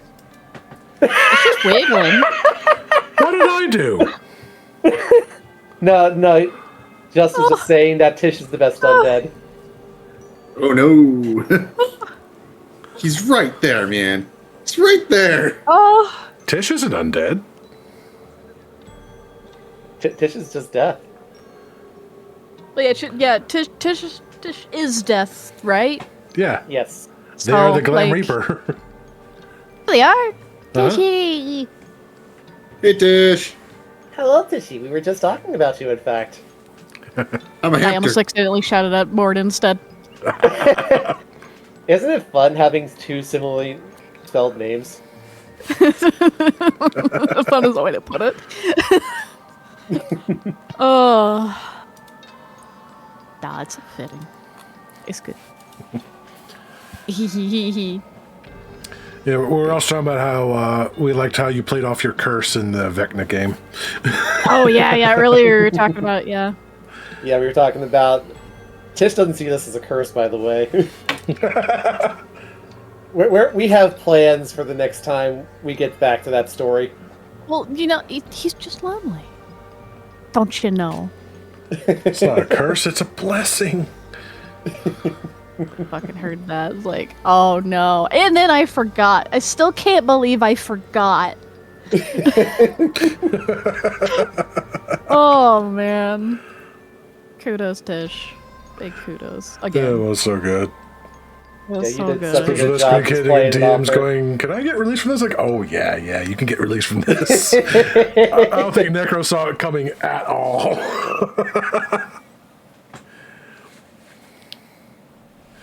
Eve the Unrememberer. Mm-hmm. Let's see. And then the third topic we went over was how many elements from a TTRPG can you remove from it and it still be considered a TTRPG?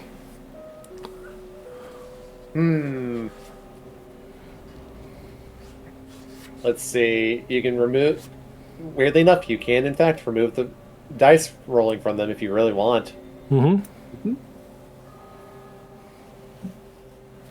Honestly, as long as you have roleplay, you can get whatever you can really just kind of push things wherever you want. 12. You can remove 12 elements. You can even technically remove the table. Well, of course, then it would just be RPG and not tabletop, but eh. You can't remove the Morty from the TTRPG. Good to know. Morden, you're stuck in every game for eternity now.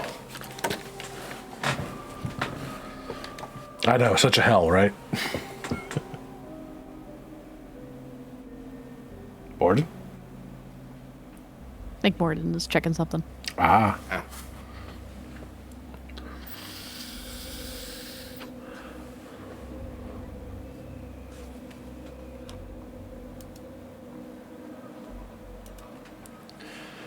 I want to see a tabletop role-playing game with lore. No, there was no table in that. A top role-playing game? I mean, that's almost every one of my streams at this point, isn't it? I feel like that had some different insinuation in there. Yeah, it's not really landing, but yeah. 100 years of RPG horror stories. Oh no. Well, threaten me with a good time. I think Lore meant what he said. 100 years of RPG horror stories. I had to grab something real quick, and my God, You're fine. that's Did you see Tish's message too? To check your DMs. Check your DMs. I think I already saw them, but maybe not. Yeah, I saw them. Guess I'm not in that game, I guess. Wow, you can almost hear the disappointment in Dusk's voice on that one. Whoa!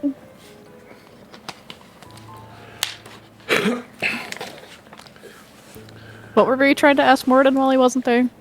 Yeah, sorry about that. You're fine. And by the way, Tish, Morden has also become a bone child along with you. I have. My precious eldritch being and my precious glam reaper. Bad day to be a bottom. Which, to this day, amuses the hell out of me that in my tabletop role-playing section in my Discord, only a few people have actually noticed what I named those. Yep. Tabletop, table switch, and table bottom. You know, I love it. I think is there still the comment that I made in the? No. I think it was actually the moderator chat. Pretty sure it was the mod chat, yeah. Lore, you're missing one. Which one? You're missing the table power bottom. Ah.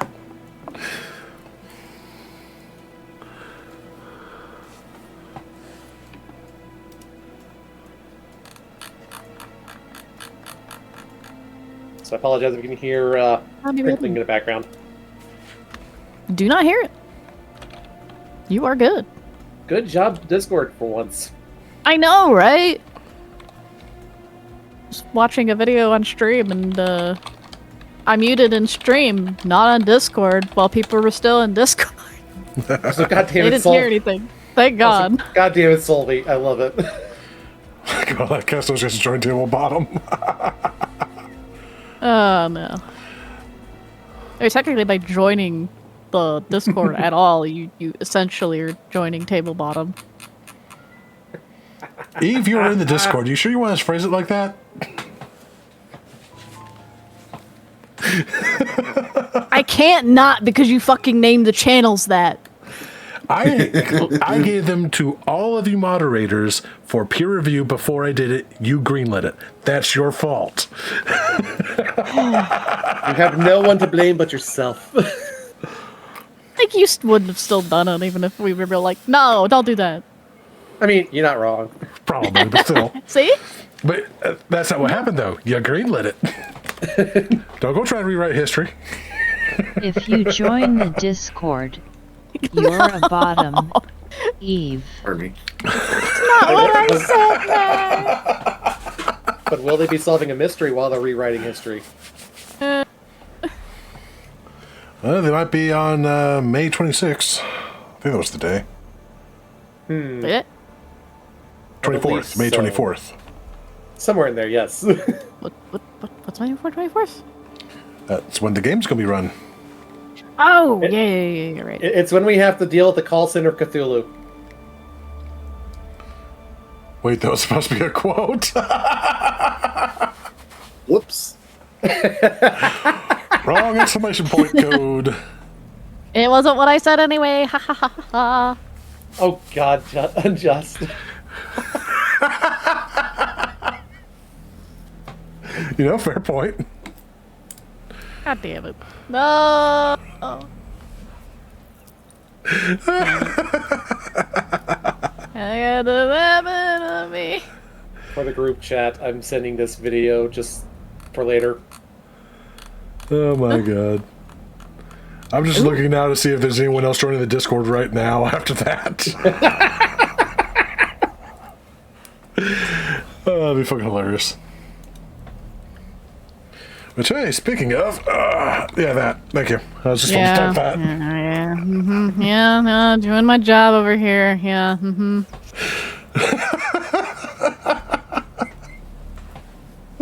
Sorry, Sophie. I'm back to fuck boy. Oh my god, I am all grins at the moment. Oh, that hurts. This is gonna be one of the. This is one of those nights for damn sure. The fucking neurodivergency is on display. There's a reason I Probably named tonight. today's stream what I named it. Yeah. Did you figure that we'd also like be kind of like still affected by having to refrain from laughing? Well, that and the fact that what happens every time we do one of these. I mean, true. Sure, Solvy.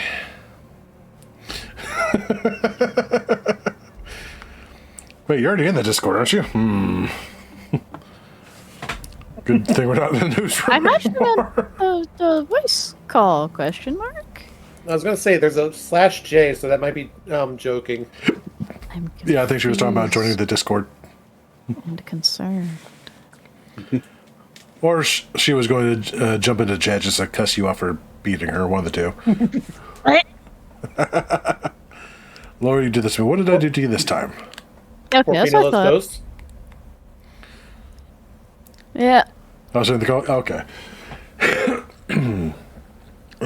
Oh, and then there was the fourth topic that we briefly went over about Dimension 20's VTM game.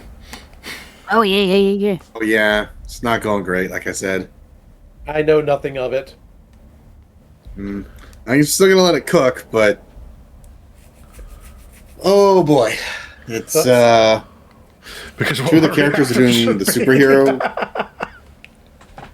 Two players are doing the superhero thing with their characters, like vampire superheroes, and it's kind of just distracting from everything else. It's not. It's not. Oh, you mean like the LA by Night thing too? No. Dimension 20 is doing Vampire the Masquerade. Well, yeah, no, that was what LA by Night was as well. It just Yeah. literally had that one character that just drove me up the damn wall. Yeah, same. Oh, were they kind of like a superhero style? She Oh, thought yeah. she was. Yeah, She was the idealist of that, just refused to really change her. Right. Oh, I Annabelle. do remember you guys. Yeah, I do remember you guys warning me about that. I mean, it was a good She didn't game, bother me but that she much. did annoy me every now and then. look, I only kept coming back as long as I did because of I can't remember what his name is off the top of my head right now, but the Nosferatu. I was going to say the Nosferatu. Yeah. It Alex was- Ward is He the was actor's so name. good. Alex is so damn So good. So many memes about him. It's like one of the main reasons that I've been curious about it. But yeah, I'm gonna let it cook. But it's a little the superhero thing is a little distracting. I wish they lean more into vampire. Kirito other left the characters are server fine. and rejoined. I guess it makes Kirito a switch now. Yeah, because like my one opinion about Vampire the Masquerade, you're not really supposed to be the good guys in all this. No. Yeah, and they're not really good guys because they're just really bad at their jobs. But like, Damn. but it's getting a bit much. So hopefully they'll drop it a little bit. But we'll see. Here's hoping that they lean into being like, we're really bad at our jobs. But Maybe we what if should start became- getting good. Or maybe we could become villains. Yeah. Because if we're bad at being heroes, maybe we could be good at being villains. Fail upwards. Exactly. Fail upwards or fail just... Yeah, no, I guess.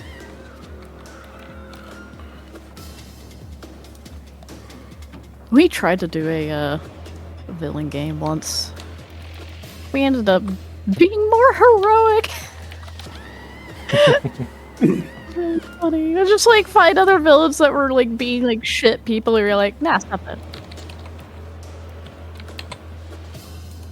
Granted, like half the party was just neutral instead of evil, but you know, it's fine. Look, I have a necromancer that is literally just he's a doctor.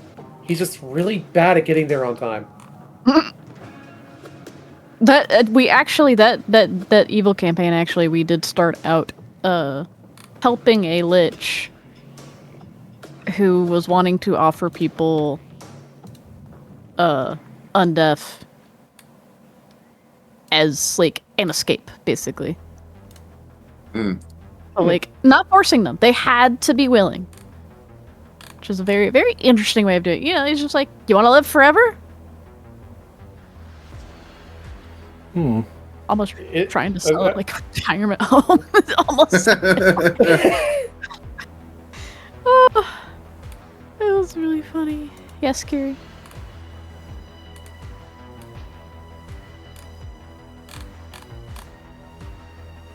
Bigger Bill would be fun. Yes, Building a Villa could be a lot of fun. I mean, you kind of got to Tish. True. Oh man. I still appreciate how Tish kept the fucking one shot going in the right direction, just by touching things. Little taste. Yeah, there you go. A teaser. If you could undergo the process of becoming a lich IRL, would you do it? Probably not.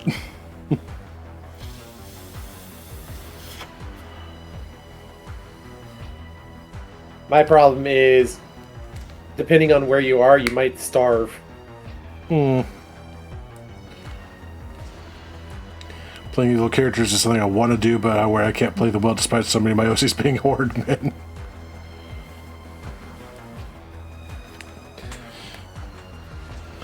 I'd have to make so many death dungeons so I can keep getting souls funneled to me so I can keep feeding the phylactery. Now, see, let me just fucking check the fuck out after I become a lich so I can become a demi-lich. Just go completely out of my gourd, become a just floating skull, cackling and being all up in people's faces. God, yes.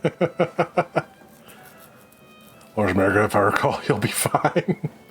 Oh, I miss Floki. Oh man, I don't know if he even streams anymore. A little taste as a treat.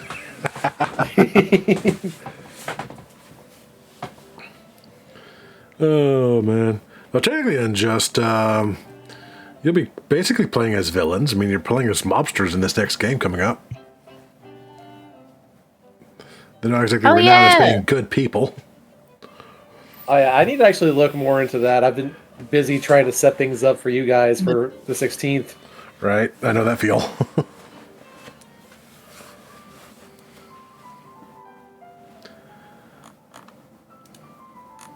Because y'all have just a very simple task: stop the dog from eating the sun. That's all. That's all. Yep. That's all. Yeah. Simple. Hard can that be?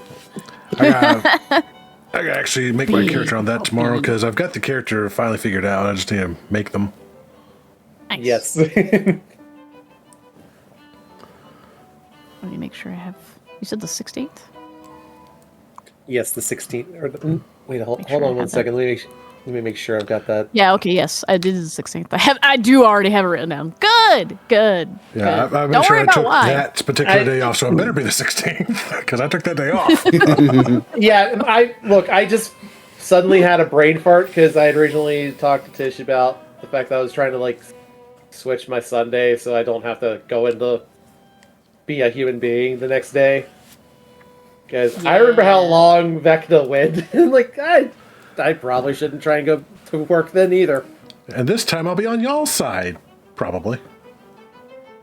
You're the adult. Worry, Tish. It's fine. It's fine. It's fine. It's fine. Eve's totally not going to come in as a villain like I did, right? No, Oh, I have commission D for something, but don't worry about it. I'm excited to start that. I kind of got it visualized in my head. I was going to say, the only hint you get is I have read the module, and I have decided to change a few things. Pray I don't change them again. If you do, I mean, I'm down for being swayed. Oh, You'll have the best Glam Reaper on your side, yes. No, we just need you T-posing by Necro, that's all. We love you, Necro, if you're hanging out somewhere. in the ether. I mean, for my abilities, I do have to be basically right next to somebody. Might as well be Necro. I just sound like a traitor. We love traitors. They're fun. I'm just glad that y'all are having fun looking through the Steinhardt's book, because I've been trying to push that on people for a while now. It's such a pretty book. It is, yeah.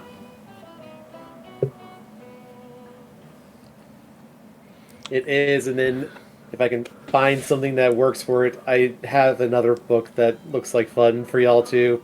I was just being ominous. Don't mind me. Which includes a Warlock of the Shinigami. Nice.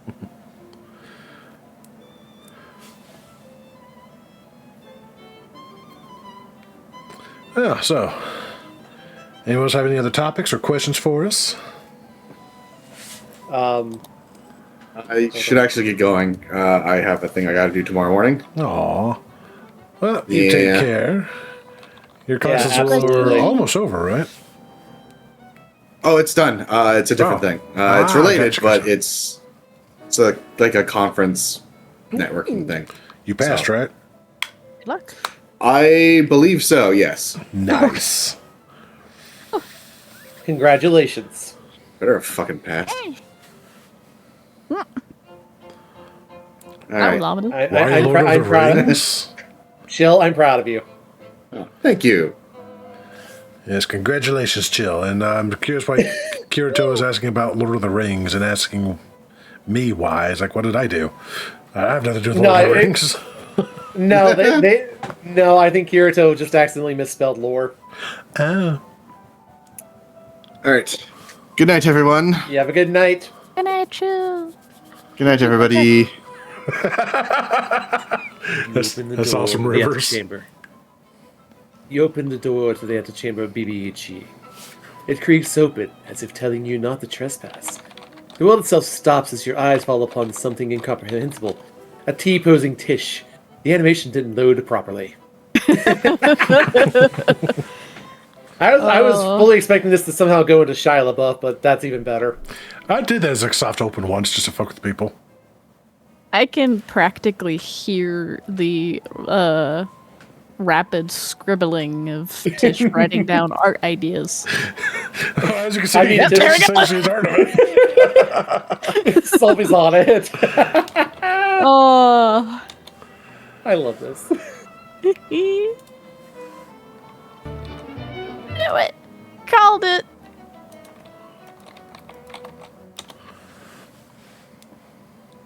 When can we get a Gary's Mod campaign? I'm doing pretty good, Kirito. How are you? And isn't almost any D&D game a Gary's Mod game? I mean, depends on how often you have the T-posing scientists floating around. Eve, did you just throw up a little bit? What the fuck? No. It's just an incredulous laugh, don't worry. No, I was asking. I was going to say, is it a owl pellet? No. Ew, no. Do I need to search for some bones in there? No. Sorry. I eat people food, and thank you very much, but the tenders that I had earlier were boneless. I'm fine. I was just laughing. God. I am plus. You suck. Oh my god. Sylvie is a sweetheart like that. Yes, Sylvie is a very sweet person. It's been nice getting to know them. Also, if you're in my Discord, you can check out the Yuri that she's been making. I mean, what? I will have to check that out later. This one with Alex, it's really good.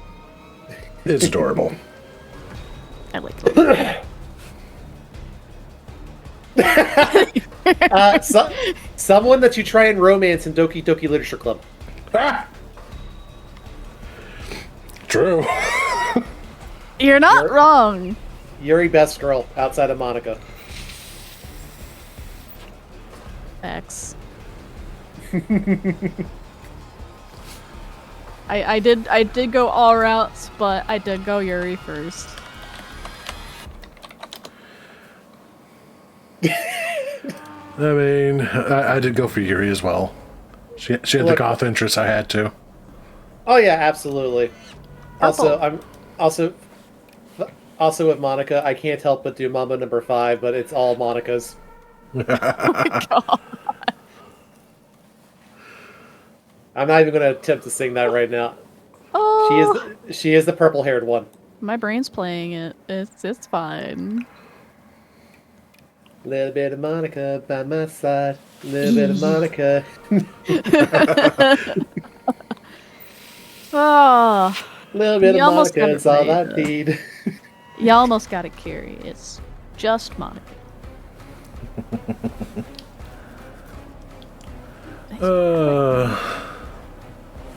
Love the short one a lot more after So Yuri. she. Yeah. Look, I just wanted to hang out with her, that's all. I'm not apologizing. I still like how chat lost their shit when I started laughing my ass off when that happened.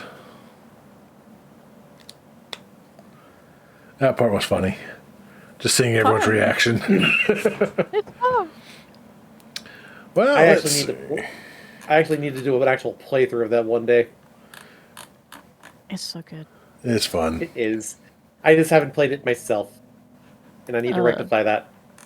My like main friend who was often RDM, legit, like at the time we had our computers in our own separate room, and he legit was like, "No, you go sit your ass down on the couch in the living room while I install this game. Do not alt tab out. Do not look at anything about this game."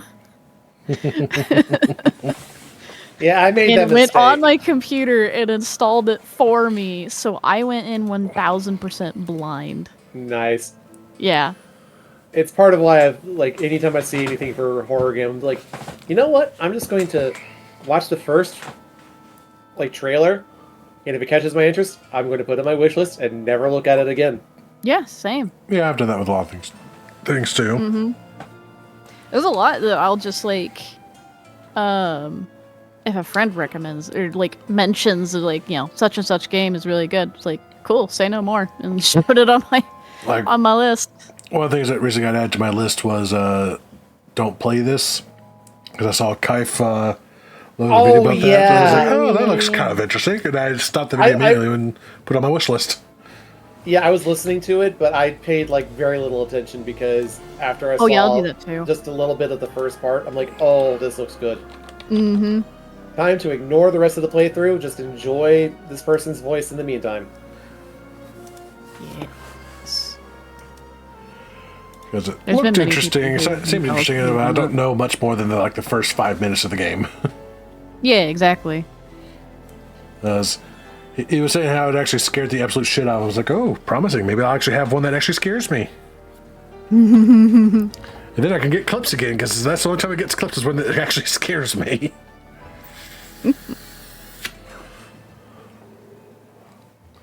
Because it's so rare.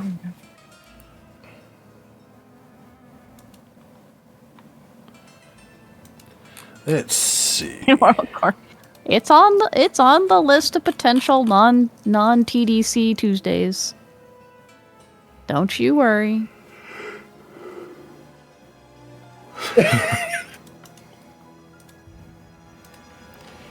Well, until they can come up with some questions for us. Let's see. Here it is. I will say, if you really need something, remember that player that I sent you? I think so. Story time. You could read that to the chat too. You might need to resend it to me so I right. Yeah.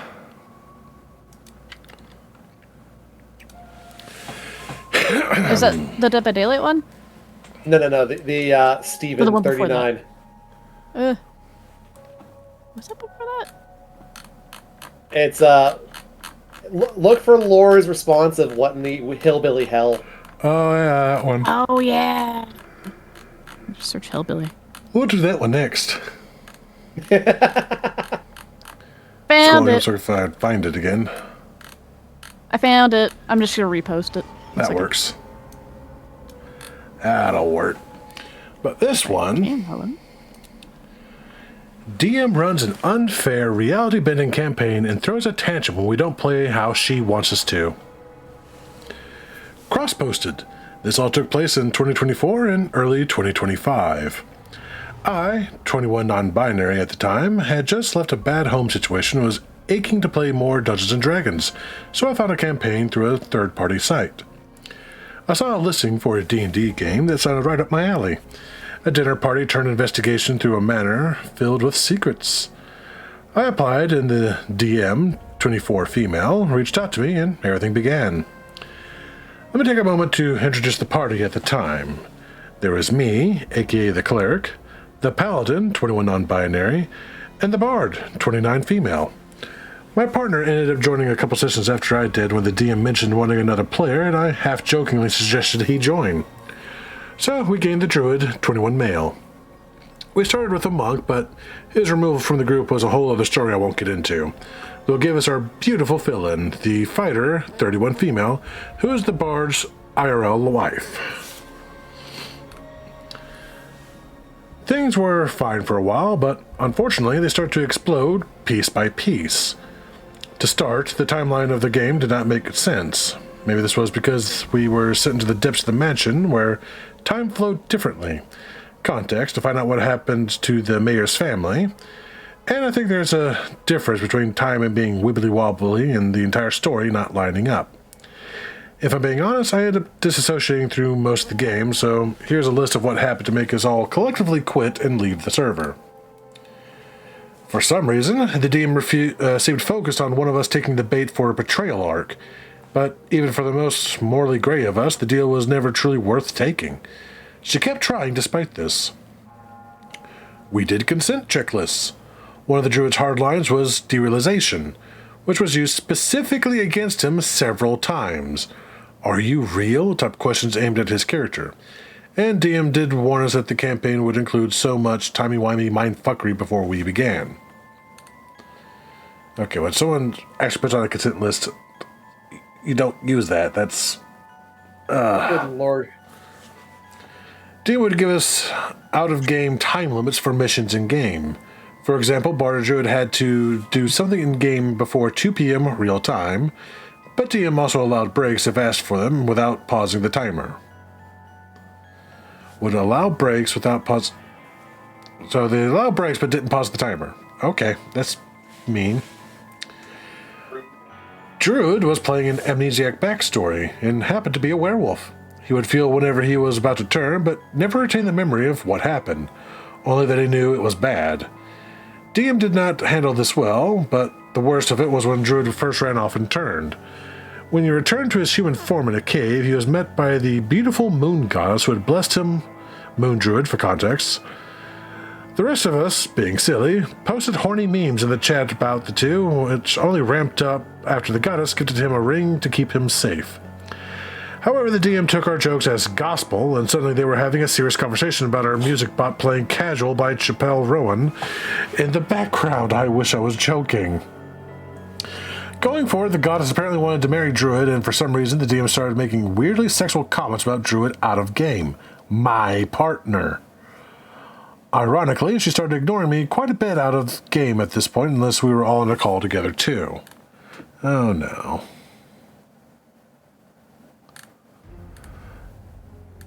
So go crushing on one of your players' partners. Yeah. DM ran a section where one of the BBEGs had us pick stones based off of the 7 deadly sins to describe our character. She had picked beforehand which sin was theirs without consulting us, framing it how the BBEG thought of our characters, but also said if we could convince her about a certain sin being ours, we'd solve the puzzle. Needless to say, this went horribly wrong. The only sin that made sense was my cleric being pride. No matter how hard we tried to justify certain sins, we ended up being what she chose for us. And would you believe, on top of that, Druid's sin was lust. My cleric and the paladin had the same deity, the Raven Queen. Except, this team's version of the Raven Queen was incredibly mean for no reason and quite honestly had it out for my character. The paladin became an oathbreaker by the time we quit, and I still remember the character bleed during an interaction where I yelled into my mic, "Why are you being so mean to me?" Wow. I have no words. Yeah. There's still more. There's still so much more. At some point, Druid had enough and wanted to leave the game. However, being nice about table etiquette, he chose to discuss this with the DM. She convinced him to stay, thinking he was just disinterested with his character, but him and Fighter did come up with something generally cool in an effort to help Druid stick around. A werewolf fight, where Druid turns unexpectedly and Fighter gets stuck in a room with him, locking the rest of us out to save us. Fighter was also party mom. Unfortunately, what was planned to be an epic moment for Druid and Fighter alone was ruined when the DM let the rest of us into the room. We were unaware of the boundaries that had been set beforehand. DM was fully aware. After the werewolf fight, Fighter was left horrifically injured. Part of her backstory was that she was a mother who had left her kittens behind, Tabaxi. This was meant to be a part of her epilogue and had been discussed. But DM privately messaged her during the session and said to get ready to introduce all of her children. Improving out of her ass. Fighter beautifully orchestrated the DM's insane idea. A rocket ship crashes outside and the feline family springs forth and so on. Reality bending became reality reality bending became reality breaking. Somebody needs to call Dr. Gears now. Holy What shit. the fuck? While the party was gearing up for the final stretch of the campaign, the two BBEGs infiltrated our safe haven, shapeshifted as Druid's captured mother and Paladin's dead wife. A natural 20 alongside several other high rolls, nor a detect magic saw through the disguises. We figured out pretty quickly after Barb's mother was too nice to her, but not before Paladin got remarried to her fake wife. Because all of us were on board with the idea of, if your party goes back from the dead, you're within your rights to renew your vows on the spot. And slept in the same bed as her. Thankfully, they just slept. But it was still disgusting as the disguised BEBEG still shared kisses to Paladin, and Paladin was 100% a lesbian and unknowingly still intimately shared a bed with a man. Okay. Right before the final battle to escape the mansion, not the final battle of the campaign, we tried to talk our way out of the fight. Okay, look, going back to that last one, wouldn't that technically be like a sexual assault sort of thing, which a lot of people are very uncomfortable with? Yeah, it's very much That's in kind that of like line. Yeah. drunken, hallucinating shit at that point. Yeah. Which, if your players are cool with, cool. If they're not, don't fucking do that. Right before the final battle to escape the mansion, not the final battle of the campaign, we tried to talk our way out of the fight. It's important to note that we were level 10. The role ultimately fell upon Druid, who was able to stack advantage with the help action, bardic inspiration, and good old guidance since we were all aiding him. Okay, thank you, Kat. Let's put that phone back on my desk, please. You don't need to rub your face on. Noise. That was all he said. He needs to rub his face on literally everything. And then get Surprise Pikachu face when some of those things fall off. Oh, shit. He even launched the page up at the very beginning. No. Okay, here we were. He rolled a whopping 32, and the rest of us were ecstatic, hyping him and everything. But DM said a 32 was not good enough, and we ended up fighting anyway. How high was the fucking DC? 32 is an insanely good roll for D&D. I was going to say, that is in the... There is no actual roll for this category. Why would you let them roll then? Exactly. Like, the DC is so astronomically large that there's no way possible to roll that.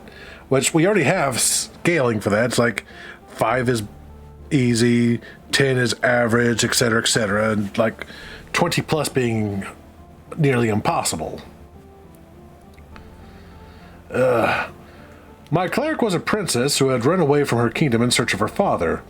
Later in the campaign, when we escaped the mansion where we thought our loved ones were being held, DM pointed us in the direction of my cleric's kingdom. It's important to note one of the BBEGs was her uncle. Questioning how the BBEG moved them all from the mansion to the dungeons, DM insinuated our loved ones had been in the dungeons all along, which everyone immediately called bullshit on, because why would my cleric's family not check the dungeons for her father, the literal king? Finally, the straw that broke the camel's back, the temper tantrum. We escaped the mansion and ended up in a burning valley, the main BBEG was just targeted, coincidentally where the mayor who had sent us on the mission was at the time. However, due to all the reality bending thus far, we were all on edge and didn't fully believe, in and out of character. We escaped the mansion. Of course, we do things to confirm as such, and the DM starts to get impatient, complaining about how we're not trusting her when she's given us no reason to do so this entire time. When we were discussing how to travel to my cleric's kingdom to face the main BEG, she lost it, shouting at us to check the burning Colosseum, even though there had been no indication of its importance. Druid and Paladin were trying to keep spirits up, but Bard, quite honestly the sweetest of our group, finally snapped and called her out for speaking down to us. DM did not apologize and simply reiterated her point. I ended up stepping in and asking for a break since things got heated, and we took 15 minutes to cool off.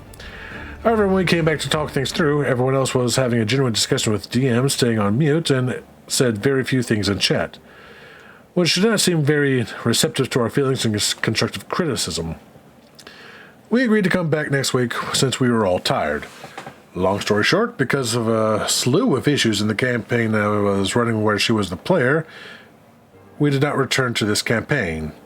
But that's my post after this one. That's for my post after this one. Okay, there's a follow-up. Oh no. Long story short, because so she caused a bunch of issues in another game which caused issues. Let me go to posts because I want to see that one.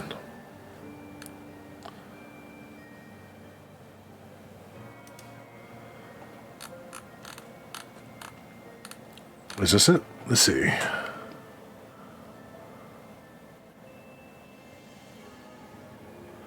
Ba-ba-ba-bum.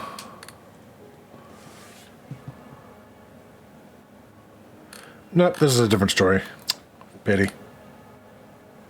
Oh, here it is. Worst player ever had continuation of Tantrum DM. Here it is.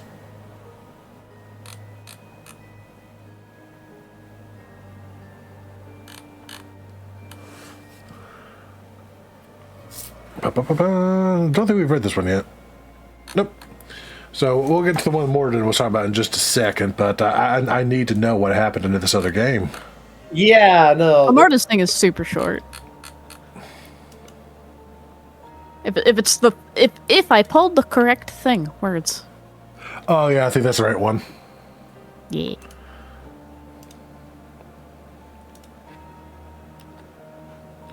I got to know what all happened in this one. So this one is the worst player I ever had. Continuation of Tantrum DM. Edit. I have taken transphobia out of the content warnings. I wanted to make it clear that it was tagged because I was unsure if the actions taken would be considered as such and was worried about possibly getting flagged for not tagging the post properly. It was not meant to be an exaggeration or anything of the sort. Also, just a friendly note going forward, I am non-binary and my pronouns are they, them. Tearful smiley face. I'm not sure if this would fall under the requirement, content warnings, but better safe than sorry. So, content warnings for mentions of homophobia and mental health demonization.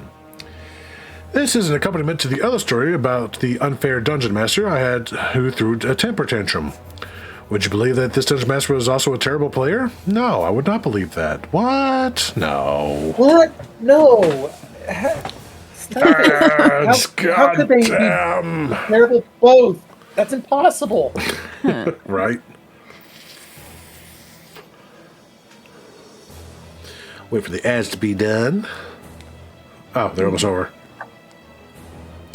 Well, we'll just wait a few more seconds while I take a little sippy sip of a soda. First, I gotta crack it open, though. Ah. Oh, they're done now. Okay. Nice ASMR there.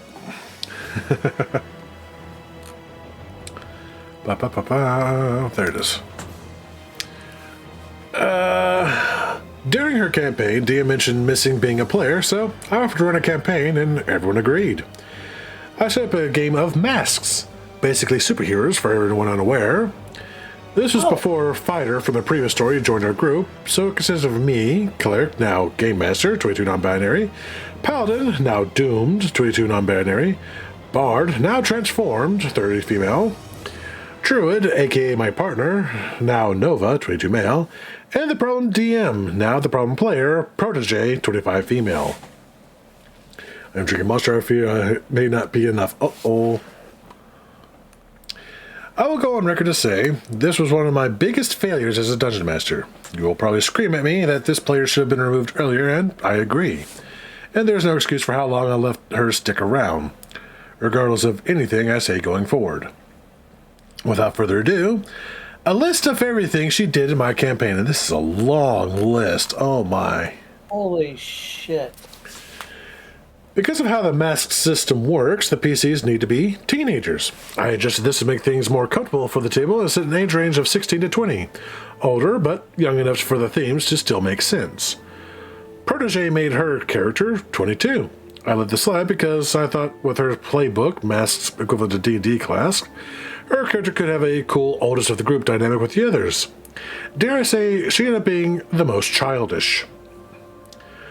Protege changed parts of her backstory without telling me. For example, she was supposed to be a double agent, forced to work for villains, but wanting to be a hero. But I had to scrap it when she refused to lean into said act. which was an idea that she brought to me, and went the I'm a victim of villainy and was saved by my mentor route. Protege had a serious case of main character syndrome. Oh god, I should have known that. Interrupting or even stealing people's moments. She was the self-aligned team leader who... Self-aligned? Probably should be self-assigned team leader who treated her mentor like crap. And she had the gall to ask me for a new one without giving her current one a proper chance because he wouldn't tell her anything she wanted to know. Even though she never actually talked to him like a person. She created drama for fun to the point where one of the players now gets stressed over party conflict to this day. And the team went to group therapy in-game because of her. Fuck. Oh, dear. She was incredibly black and white when the entire story was clearly about identity and nuances, such as what the difference really was between heroes and villains. She insisted the only difference was the victims. And it's just one of those that treats the NPCs like absolute crap. Yeah, that's definitely main character syndrome to a T. She was really weird about romance in and out of game. At one point, she messaged Nova over a joke about their characters and asked if romance was possible between their characters. Nova told her outright that his character was bisexual homo-romantic, so he was into men, but could potentially spend a night with a woman under the right circumstances. But it was okay if she wanted to create a bit of the angsty dynamic with that as long as they thoroughly discussed it first. She brought it into the game without asking. During one text conversation, she told him, quote, "I want you," and he let her down nicely. After that, she started fighting with him about pretty much anything. At some point, when Nova was trying to check in on her in-game, she went off on him about everything that was wrong and ended by saying, quote, "And well, fuck me for not being a boy." Okay. Later in the game, she doubled back on all of this during a conversation with Transformed and said she would just wanted to be his friend. And that she was actually non-binary and not female, which was never communicated with anyone. We're all queer, so the backtracking into, "Am I just too feminine for you?" left us all feeling uncomfortable. To make it worse, her character was actively dating an NPC during all of this. I will say, though, a meme that lives on in our table for her second date with the said NPC, when she had the bright idea to break the ice by asking, "What do you think happens after we die?" That entire sentence just confused the fuck out of me. What? To make it worse, her character was actively dating an NPC during all of this. I will say, though, a meme that lives on at our table from her second date with the said NPC, when she had the bright idea to break the ice by asking, "What do you think happens after we die?" Okay.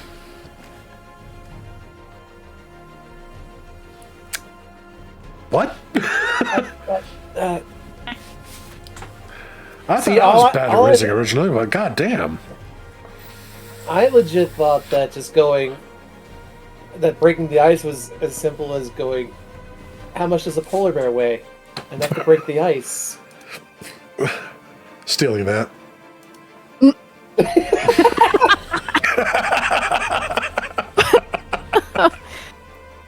Good. She wanted to explore her character having dissociative identity disorder. I should have said no. Oh boy.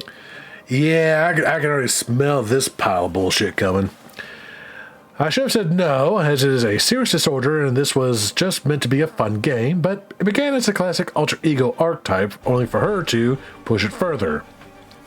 She used blacking out as an excuse whenever she was horrible to NPCs or the party.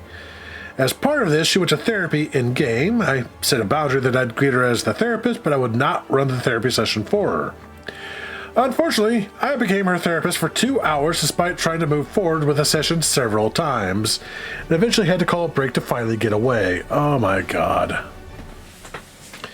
Ashu! How you been? It's been a hot minute.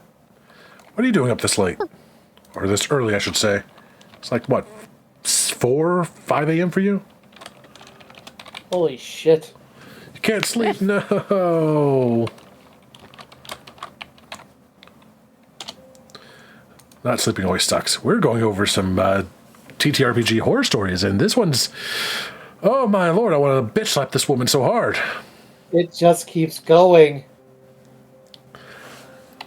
Yeah, it's been, that was the last game you played, actually, yeah. Well, the last game you streamed, I should say.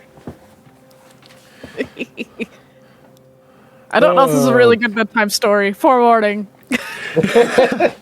This was at the end, though.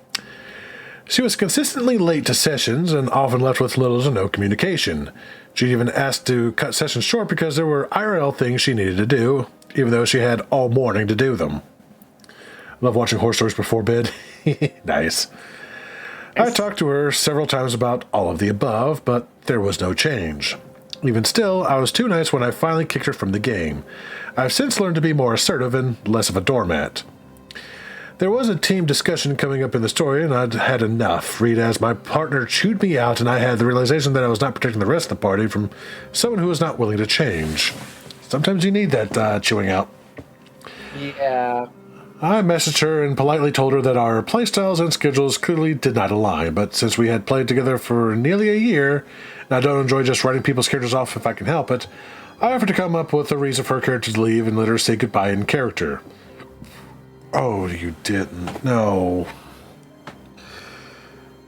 She seemed on board and put a lot of effort into it, coming up with the idea of her character leaving the city for a university program and writing a goodbye letter. Even putting together gifts for the party. Oh, I can't wait to see how this is going to blow up. However, day of session arrives and she doesn't show. I woke up to a long message about how she doesn't feel it's necessary for her to be at the session even though it was her idea, and any messages I sent were ignored. I let everyone else show up, and if I'm being so honest, I broke down on call. One truth led to another, and we all realized that she was a strain on the table and as a player and as a DM. It became a day of reckoning. We also left her campaign and her server. We stayed on call for hours, supporting each other and sharing some wild tea. A wholesome end to the story. The party returned together the following week, and we've all been on a roll ever since. I consider them some of my bestest friends and couldn't imagine life without them. So, all things considered, at least these terrible experiences taught me some valuable lessons and brought us all together. Fuck. I've been falling asleep for a while. Aw, we'll go get you a nap, Unjust. And please, have some pleasant get some rest. nightmares. Yes, please. I'm hungry. We're I'm starving. so looking forward to Unjust being in that Call of Cthulhu game.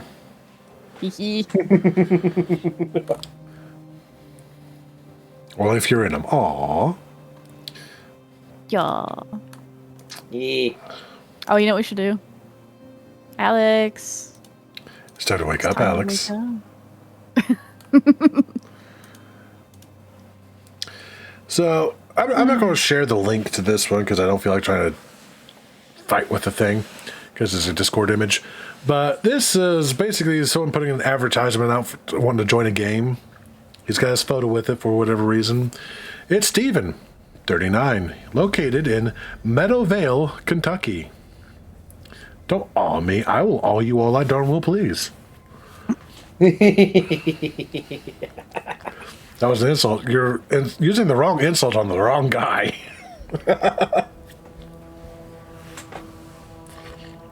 So he puts in his advert. Hello. Grimoire! Thank you for the raid! Hello. Grimoire Index just raided with 4 views. Eve typed just 1 second faster than I did. I will beat I was you gonna all. let you do the regular Eve one. is on this. Because usually you do the other one first. I should write a story about the giraffe man. Not my fault you did it backwards. Did what backwards, huh? Giraffe Man, is that Jeffrey? Ashu had was drifting off to sleep and she had like a little mini nightmare where there's a giraffe man just at the corner of her bed staring down at her. What the fuck? Well, That's what she said. I don't like it. That's also what she said. That's literally just a New fear unlocked. Thank why you. am I suddenly spacing on the term? So we started talking sleep paralysis demon. Yes, thank you. Yeah. Oh yeah. And when me and Kimmy were reminding her about how giraffes have very, very long tongues, so they're coming for her toes. No! They were going to get her toes. No! They don't even have to bend down. Fuck. Right? Impossibly long tongue. He's wearing a waistcoat. They got them toes. Not the dogs.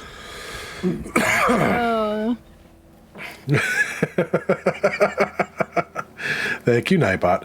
And thank you again for the raid. For those that are coming in that aren't aware of who I am Undead Lore. I am somewhat a variety streamer with a preference for horror, storyteller, game master, keeper of arcane lore, and just a big fan of horror in general. We are doing our GMs Chat at the moment. We were discussing all sorts of different topics, answering questions, and right now we're reading TTRPG horror stories. So, feel free to kick back, relax. There is no helping you, Eve. You're mine now. It's Daddy's time. But if you need to go stretch your legs, get yourself something to eat or drink, by all means, feel free to go take care of yourselves. As Nightbot says, remember to take care of yourself. There's only one of you, after all. Yeah, make sure you drink your legs, stretch your waters, all that fun stuff. I have not gotten around to watching the Mortuary Assistant movie yet, unfortunately, because there's not a freaking theater near me. So I gotta find a way to it's out get now? to that. Fuck! I didn't know it was out yet. Yeah. Oh, is it in theater only right now? Fuck. Probably. I really... Oh, it's online. Where? Where? You must tell us. Don't tell me it's only on Shudder. It was okay? Oh. Not the daddy. Live up to the hype. Well, here's where they probably failed. They didn't have Autumn Ivy as the main character. Yeah. Because she voices that character in the game, so it's just like. I didn't actually know that. Neat. But for those of you that don't know, there is a Bone Daddy redeemed down here where you can be tormented as one of my children. Morden recently joined and he's been such a good boy. Oh, you're so kind. Ashley is one of my nieces. Remember Granny voice? Oh, yeah. I did more of a grandpa voice than a granny voice. Why don't you come give Grandpa a little kiss? Get the cat. Get off my lap. There we go. Anyway, back. We were just about to read this guy's advert that he put out because he was looking for a game. His name is Steven, 39 years old, located in Meadowvale, Kentucky. So if you're in Kentucky, don't look for this player. His advert reads, I don't like old edition or new edition D&D, and I'm looking for the middle edition game that has no extreme problems and has no woke problem. I also do not like Rule Lawyer, explaining me that my play way is not correct. That sentence made my eyes bleed. I don't want any music playing while playing, unless it's hip-hop or techno, for example, and am not looking for a group full of full-time drug addicts. I prefer a DM born in North America and speaks English, always have. I have enemies because of famous people, so ignore the enemies, some are police. I am no criminal or career sex offense. We'll play D&D any Tuesday, once a month. You guys want to invite him to a game? Fuck no. My response when Morden said this last week was, what in the hillbilly hell? Yeah, pet you over here. There you go. I'll pet you over here. Not on top of my keyboard. There you go. See, here's the only game I'd play. Dig your own grave. Right. I am not a criminal. Do not look me up. Right. It's like, I have many enemies because of famous people. Some of our police. Okay. Not the only play techno and also don't be woke. What a fucking piece of shit. How do you like hip-hop and aren't woke? I don't fucking know. The kids are doing good. They just had their surgery recently and they recovered rather well. Sorbet. It took Piper a few days to be able to jump again because he would try to jump up into something and go, wait, I could make this jump earlier. Why can't I do it now? And just fall back down to the floor, which is kind of adorable. I'm going to hold you in my arms now, you goofy little cat. Get off my keyboard. Oh, you should have heard it earlier when I got to show them. Their child was just screaming for them. Yes. Please stop fluffing my arm. Please stop fluffing my arm. Yes, owie. That hurts. Yes, it does. Get your claws out of me. Only shared this with me, by the way. Ouch. Oh, digging deeper. God. Yes, let's go. Not for the cat digging their claws in, by the way. Oh, Oh, nice. The T-posing Tish. the T-posing Tish. Thank you, Sully. Haley. They are indeed cute. And they've actually calmed down a good bit, too, thank God. Let's see. Let's find another RPG horror story. Which we'll tell in a moment because I need to run to the bathroom real quick. So we're going to take a quick little break. Yee. So I will mute myself, but not you guys. BRB, stop clawing my beard. That's my beard, not yours. Get your claws out of it. BRB. Be right back. The times my older cat ends up with his claws in my beard, I swear.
And I am back. Now we just got to wait for the ads to be done.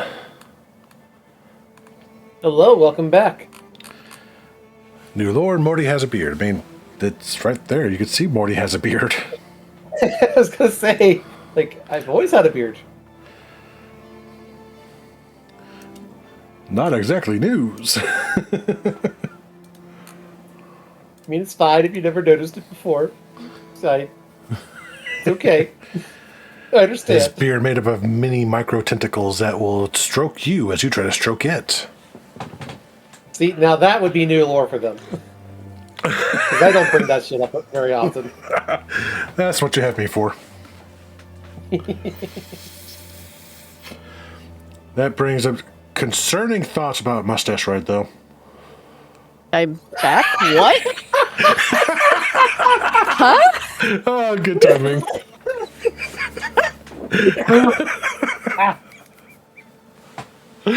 Oh, and I think everyone missed that because of the ads, too. What about a mustache? Well, Salvi was over going, new lore, Morty has a beard. I was like, well, he's always had a beard. You can see it in his PNG right there. But Yeah. he was more than just being joke sad about the fact that no one knows his beard before. I was like, yeah, I mean, and it's just made up of mini micro tentacles that when you stroke it strokes you back. Which brings up concerning thoughts when you think of a mustache ride. Which killed Morty and confused you. So you got in like, what? All I heard was concerning mustache. Like, I wish I didn't ask now. I do love to impart knowledge that breaks people. Concerning It's okay, mustache my sounds- daughter. It's okay. I was gonna say, concerning mustache sounds like an interesting show on Comedy Central. It does, doesn't it? I think I just broke Grimoire as well because she's like, what? Father, I'm scared. It's okay, daughter. You're safe-ish here. Ish. Oh, God, yes. Your safety is not guaranteed. No. Unfortunately.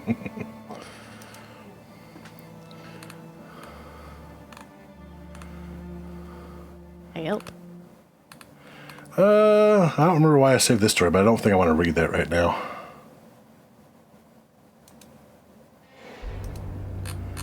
It's not too long, but I don't feel like reading one that's got an essay warning on it. Oh, yeah, no. Understandable. Normally I don't mind it right now. I don't feel like it. Yeah, no, understandable. Have a nice day. Let's see.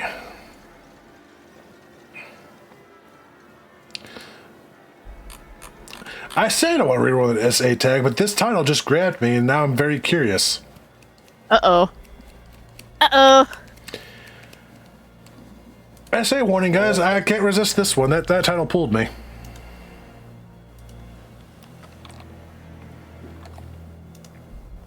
I have questions. As do I. That's why I'm reading And it. I'm going...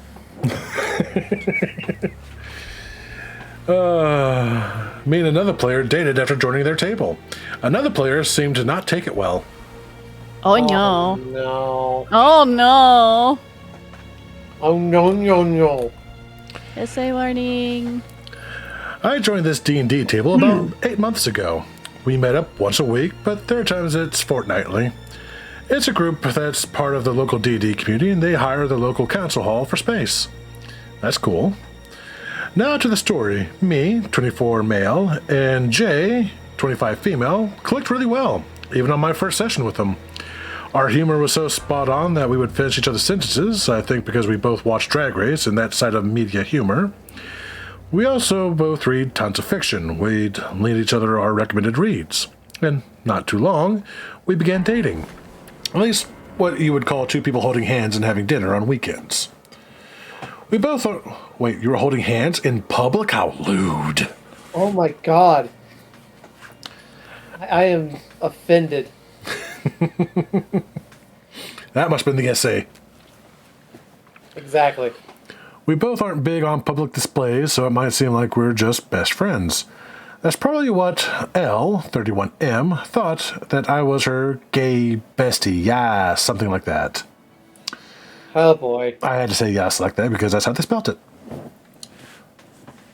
Whether the story is too spicy for Twitch, I fear, right? Aren't big We're on gonna public get displays, but taken they're out- going to hold hands, right? I was going to say, we're going to be taken off the air.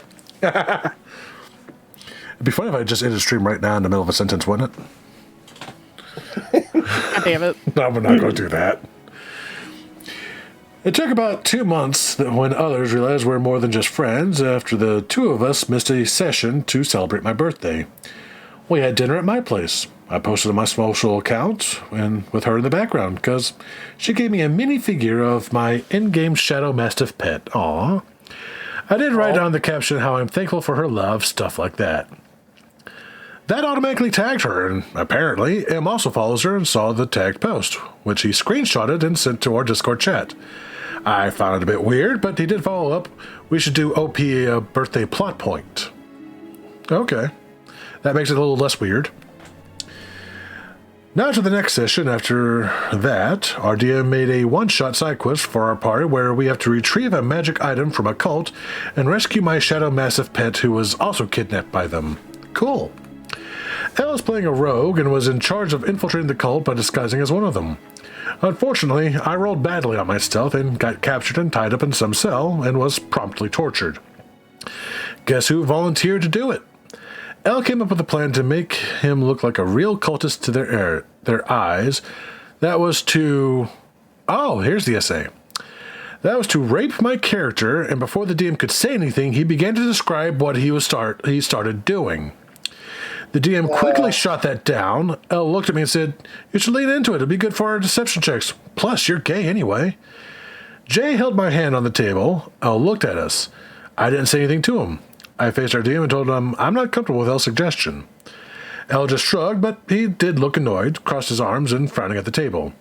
He was still adamant on looking like part of the cult, so he raised the idea of killing my pet. Jay blew up on him at this point. I just went silent. The DM was flustered about the situation going on, especially since other tables were glancing at us. So in the end, he asked Elle to leave early and they'll have a chat. ...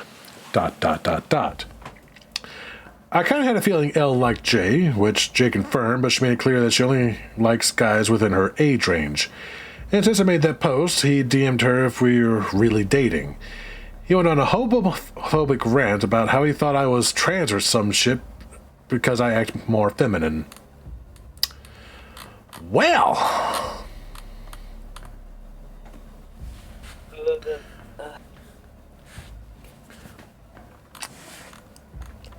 Kudos to the DM. He nipped that shit in the butt real quick. And the trash immediately. Murder. They wanted to kill the dog. Murder. In Minecraft. Totally. No, you can't do it in Minecraft anymore. It has to be in Roblox. Don't like Roblox though. Roblox is where predators go. No. Well, then again, in his case. I was about to say. Let them find the body there. Oh, he'd like it too much. The FBI got wind of Minecraft. Exactly, they did. FBI, open up. I'm kind of not surprised. Holy Wait, shit. but not Roblox? Come on. What?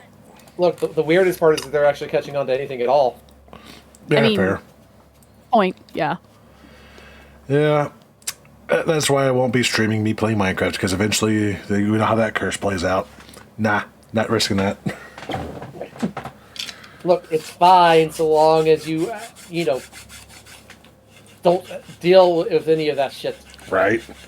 Mm-hmm. It is funny how that's become such a meme. It's like, oh, I didn't know you were a Minecraft YouTuber, and everyone knows exactly what you mean.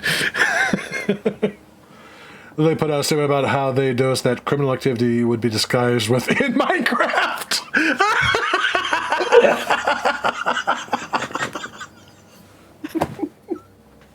That's fucking hilarious. I'm still surprised they noticed anything at all at this point. Fucking hell.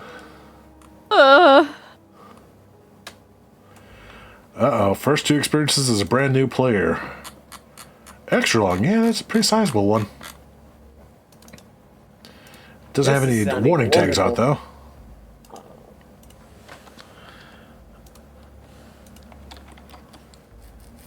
They should eat a tank buster with no mitt. Final Fantasy and other MMOs, yes.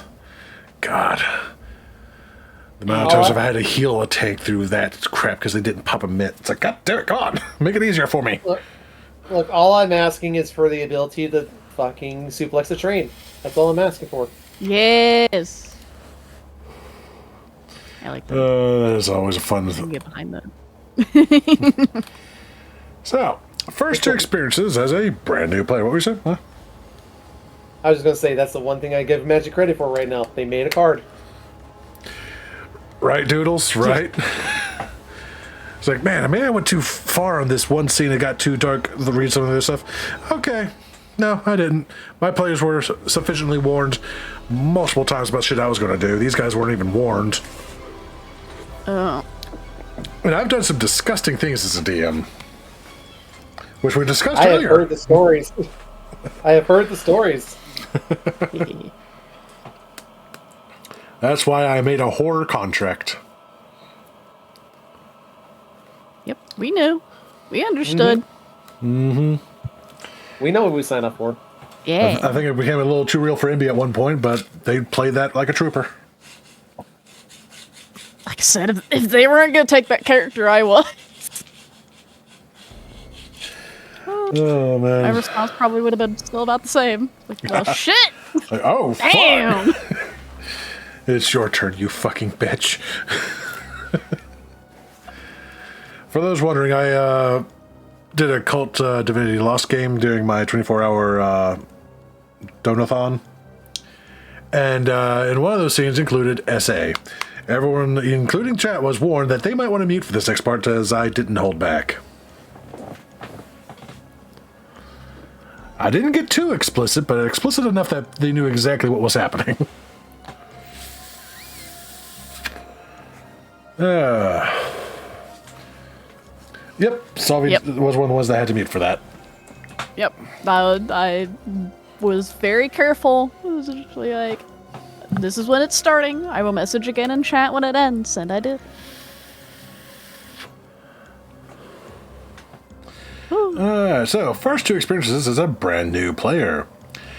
A bit of context before I get into this. I've been interested in D&D for about 4 years at this point, but recently have picked it back up and fallen completely in love. I'd love a rough one-shot, I'd played a rough shot a few years back and a proper one-shot a few days ago, but never had more experience than that. I think it's also worth mentioning that I'm physically disabled and struggle with social interactions. Lies and Veils and Sessions here, yep, that's what I've got my horror contract for. For that very thing.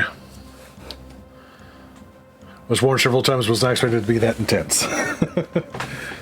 Well, one thing you say about me, Rivers, I don't lie. Yep, now you know. And now you know for the next time. Yep. Myself and my partner have recently been looking to join a long-term campaign, mostly through official servers. We ended up messaging about 10 different DMs and had 2 people respond to us, which was massively exciting for us. The first one seemed to be normal, a vague plot hook about being summoned to investigate recent missing persons cases in a local village. We've been told there were other players, but we're both just independently speaking to the DM who seemed eager to have us into the game. I'd had a vague idea of a Dampier druid floating around my head, and I thought he'd be perfect for this campaign. So, with help from the DM, I spent a few solid hours creating my character.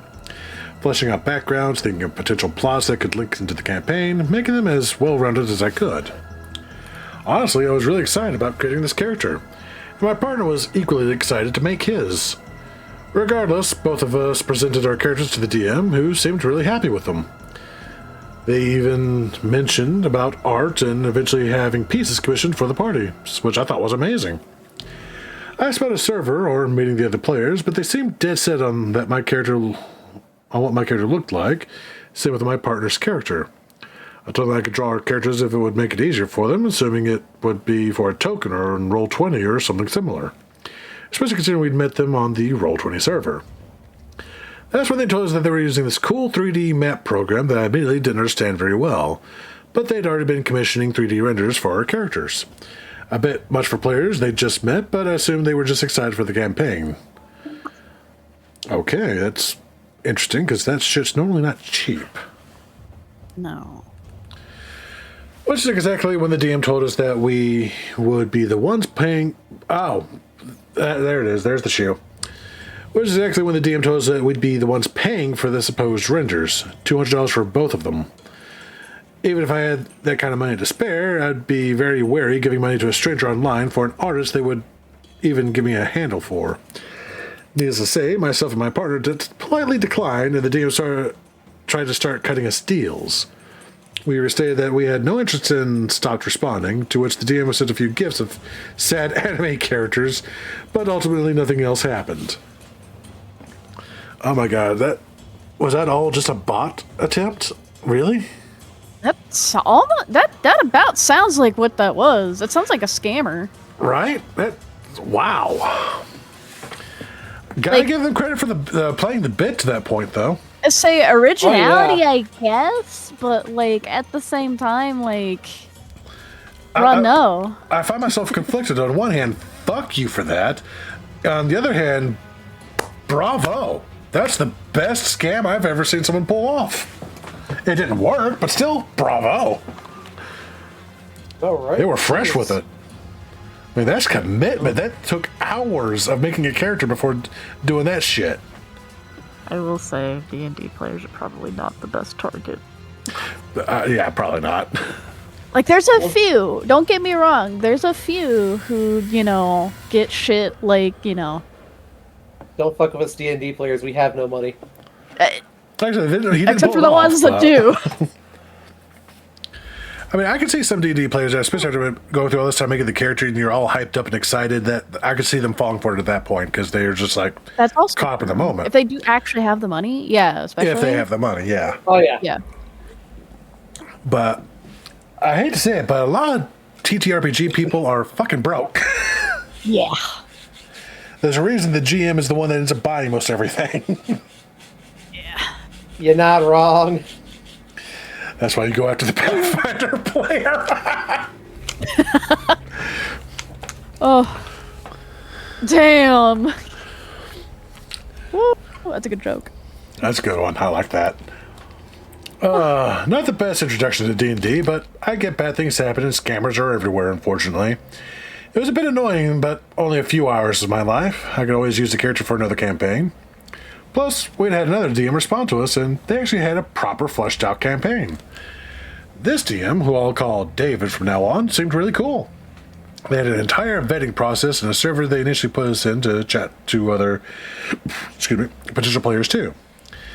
Initially, I was nervous to talk to in the server as I struggle with speaking to new people, especially online, but managed to make some small talk with people. Eventually, myself and my partner ended up on a call with David for the vetting process. We went over rules for the campaign, context for the setting, and how sessions would play out. Despite being nervous, the call went amazingly. Myself and my partner got on really well with David, laughing and joking, and genuinely excited for the campaign. We got on so well that we ended up being invited to the proper server for the campaign. David was an experienced DM, running multiple games that he used one server to organize, so it seemed I suddenly had 20 or so people to chat to. It helped that David encouraged all of us to chat regardless of what campaign we were in. Our session 0 was scheduled for the next day, so myself and my partner got to work fleshing out our characters. Just make sure they are furries. Hi, nice to meet you. I'm a Pathfinder Tabaxi player. I also happen to be an astronaut. No, you work in IT if you're a furry. Yeah. A surprising number of the government officials also are furries, apparently. But if you want to cripple the U.S., just hit any plane going to a furry convention, because there goes most of our IT right there. For legal reasons, it's a joke. It's fine. Don't listen to us. Don't listen to us. Yeah, FBI, get out of here. We're not talking No, about please stay Minecraft. under We're the talking views. about RPGs. I promise, it's all a joke. It's all a joke. Oh, I'm not the first one that made the joke, so. No, I am the joke. But that's the side point. Let's see. The campaign is going to be largely dictated by the players along with the DM. A big world-building exercise for all of us. We're going to give the DM material with our characters, and he'd base a plot around it. The other 3 players already had their characters ready, so myself and my partner made sure to tie our characters into the other party members and add interesting hooks to the campaign. We chatted a bit to the other players, but I was still admittedly a little reserved, especially considering the last DM I spoke to attempted to scam me. Session 0 rolled around, and we joined the call. Despite being a bit terrified, David seemed to be running a little bit late, but it was fine. All the players were in the call together, and we were just chatting. We talked about the game initially and how our characters, but we soon found other common interests outside of D&D. I slowly became more comfortable with these people and started generally having fun chatting. They seemed like really cool people I genuinely wanted to be friends with. 30 minutes seemed to pass quickly and still no sign of David. We all started to be a little concerned, as none of us had any messages from him, but it was ultimately fine. Maybe something had come up. Things happened, and we all decided to stay on call because we were generally enjoying chatting with each other. 30 minutes soon became an hour, then an hour and a half, then 2 hours. For my time zone, it was now 2 in the morning, and we were still waiting for our DM. Still chatting, but most of us were playing video games and streaming it for the other. Finally, David joined the call, very apologetic but ready to do our session 0. He'd overslept, but none of us really minded. As I said, shit happens. After 2 hours, the session finally started up, and we spent 5 hours in the call fleshing out characters a little more and getting our sheets and Roll20 all set up. We even did a Kahoot on the lore of the setting we were in. Setting I'd rather excitedly spent an hour before the call reading the lore for. Everyone was really excited for the campaign, and we started to talk a bit more personally, like we'd all known each other for ages. Towards the end of the call, I opened up a little bit my health, as it meant I would potentially miss sessions, and everyone was really kind about it. I told them their kindness meant a lot to me, and it was really nice to be able to chat with such generally cool people. I thought it too personal to share with them at the first, but this was the first time I'd spoken to people outside of doctors and strangers in person for years. I've been housebound due to my health for a few years at this point, bedbound or stuck in hospital during the worst of it, and going out maybe once a week was at the best. Unfortunately, this led to me losing my old friend group, so I just couldn't keep up with them anymore.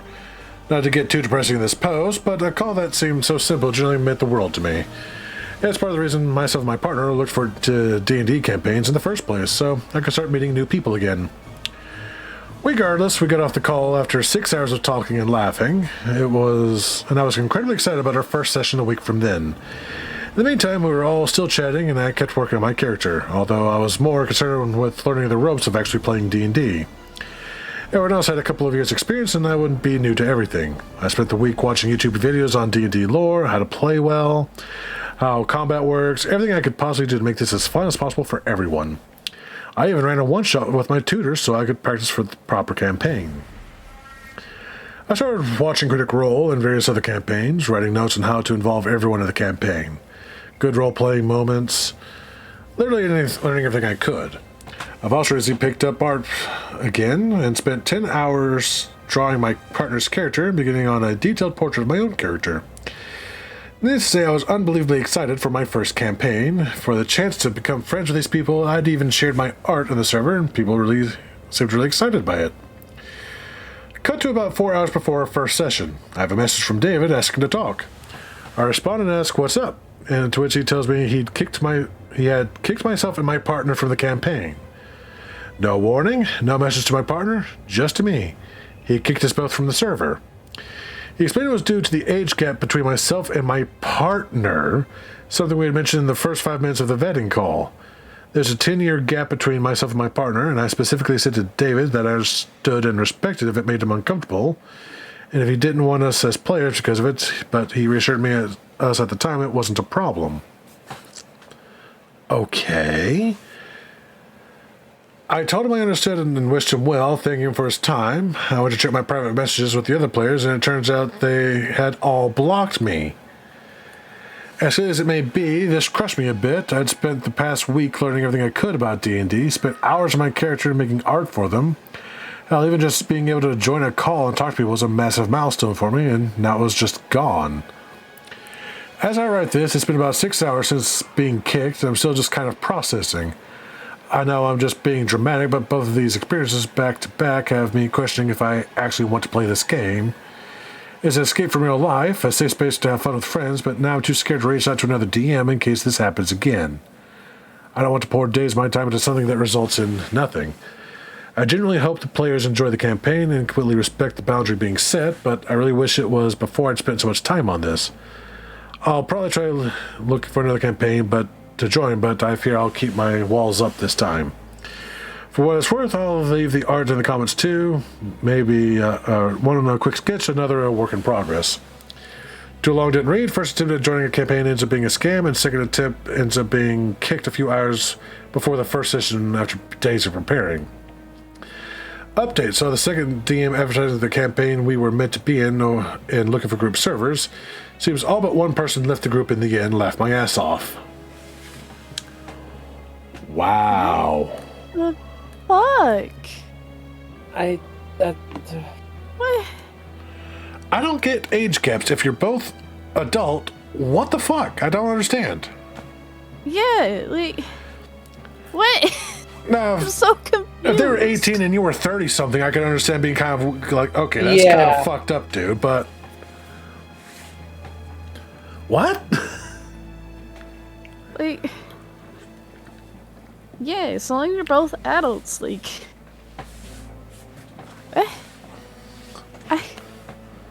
I feel like they dodged a bullet by the sounds of it. Oh, without a doubt. Well, because then But everyone it's else still- dumped the game immediately. Yeah. It's still so fucking sad, though. Like, damn. I really am trying to figure out what happened with the rest of the group blocking them, though, at the same time, though. Yeah, Yeah, that that's confuses wild. me, because it's just like... Unless the DM was why saying all when- sorts of fucking shit about them behind their backs and they didn't know. Yeah. That's the only thing I can think of. Which, I mean, since they, they're strangers to them, and especially if everybody else already, like, knew the DM. But then the fact that all but one person left the group in the end, Yeah, part that's especially, although that weird. was an update. So, like, I don't know if, like, since that update, people had unblocked them. The after, only like, thing basically I can, seeing the DM's true colors. Yeah, the only thing I can think of is that this is a group that really, really does not like contention or drama and just blocked everyone to be on the safe side. Yeah, that is, like, the only thing I could think of there. Yeah. Also, Solvi, I absolutely feel that. Yeah, that's fair. On a personal note, people that get invested to that level frighten me a lot. I get that, but at the same time, I get where he's coming from too, because this is his first chance at being He was social again when he has no other way. Yeah. Yeah. And well, just typical ADHD. Oh yeah, Oh, yeah. absolutely. Like I was gonna say, it's more like I feel the whole concern about living up to their expectations. Yeah, I say yeah. I get that side of it as Yeah. well. I like Lord the- knows I'm still trying not to have imposter syndrome after the one shot. You did so You good, did very though. well. You did excellent. Work. Did you just freaking work at us?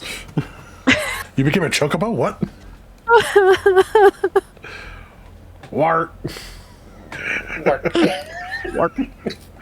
Oh my gosh. Oh, here's one I can't read. Paladino Malcuco. What the hell? I was going to say, is it because it's above your reading level, or is it because it's in a different language? I think that's Spanish. Your reading level. Above my reading level. I'm gonna have to remember that. Oh damn. Oh, That's a hell of solid burn right there. That is a very solid burn. That shot grazed me. Holy shit. Oh. Is that even Like, a thing anymore either? Like, would that just be our generation too? Like, Don't make I me don't think know. about that. I don't want to know this. I made it worse. Don't make me think about the generational gap.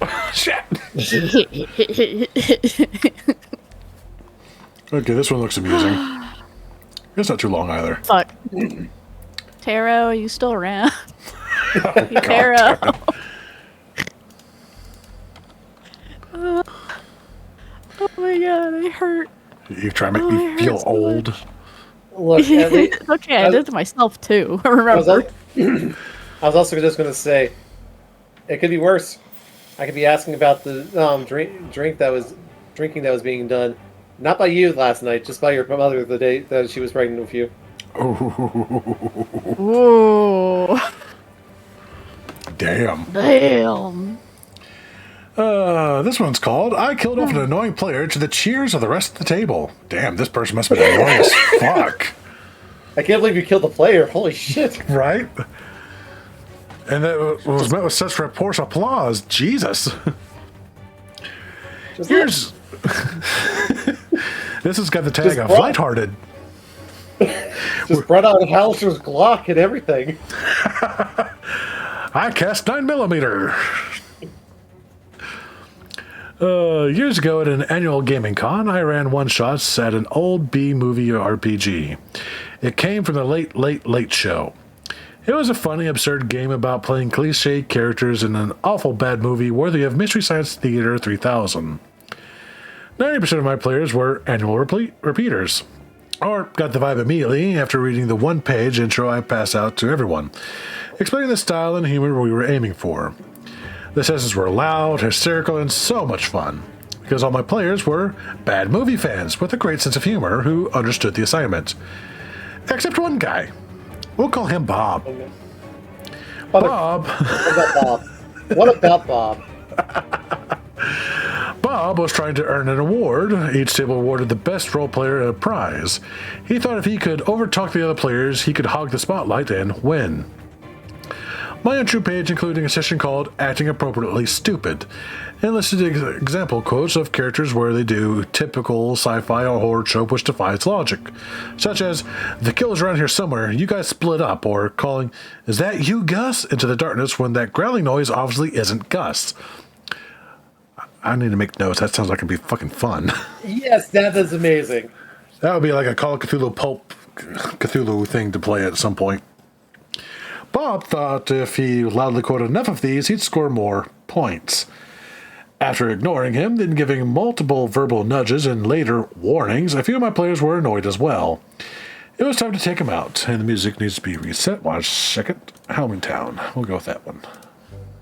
Oh god, they killed the player at the convention. Holy shit. Right? It was time to take him out and do it as part of the plot. God, I just flat out killed the guy. Nice.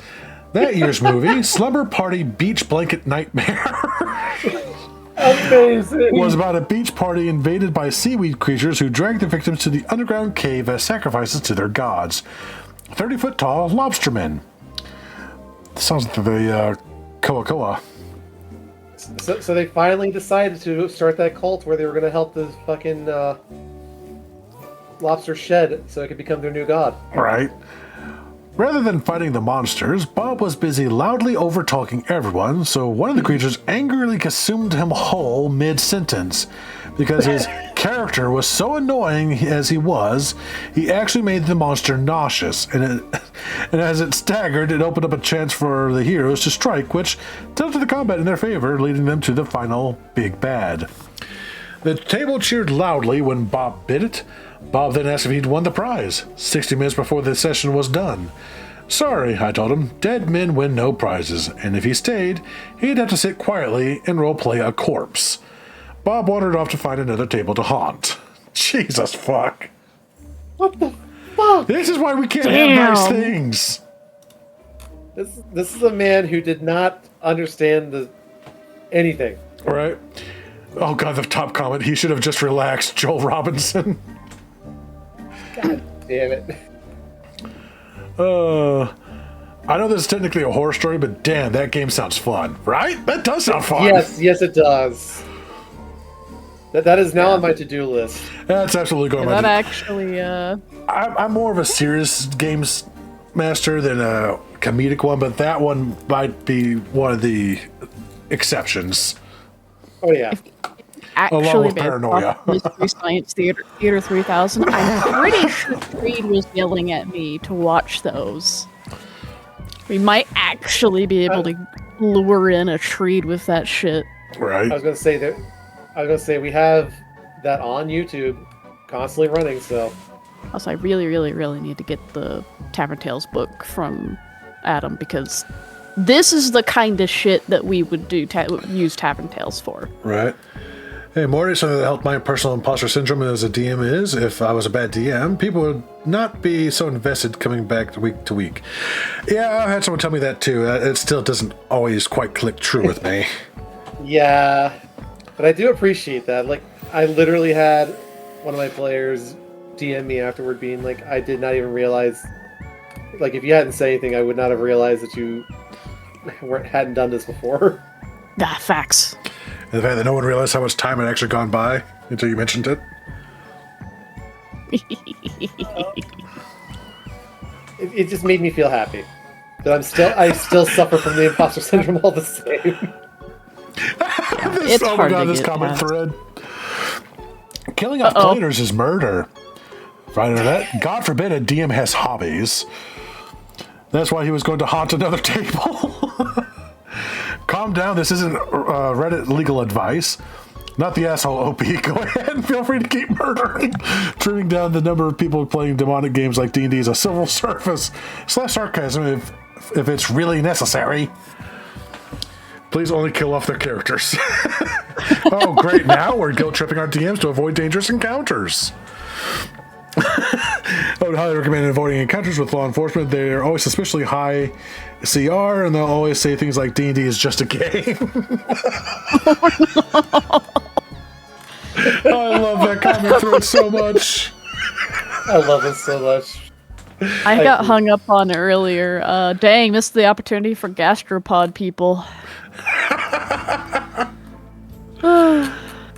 Same as a mystery theater reference. I want to say I watched this movie. The fisherman started mating with a human woman.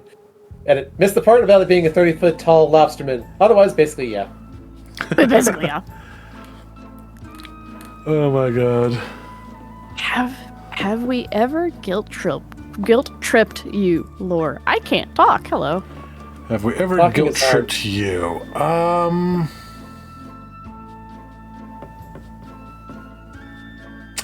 I don't think you guys have. It happened several times where I thought that I might have been fucking up something and got a guilty feeling for thinking that was more a me thing than the player things. Like, there are times when the dice are just being absolutely cruel to the players that I start feeling generally very bad for people. It's like, oh my god, they're not going to be having fun for much longer at this rate, and sometimes it feels like they're not having fun because the dice just fucking hate them.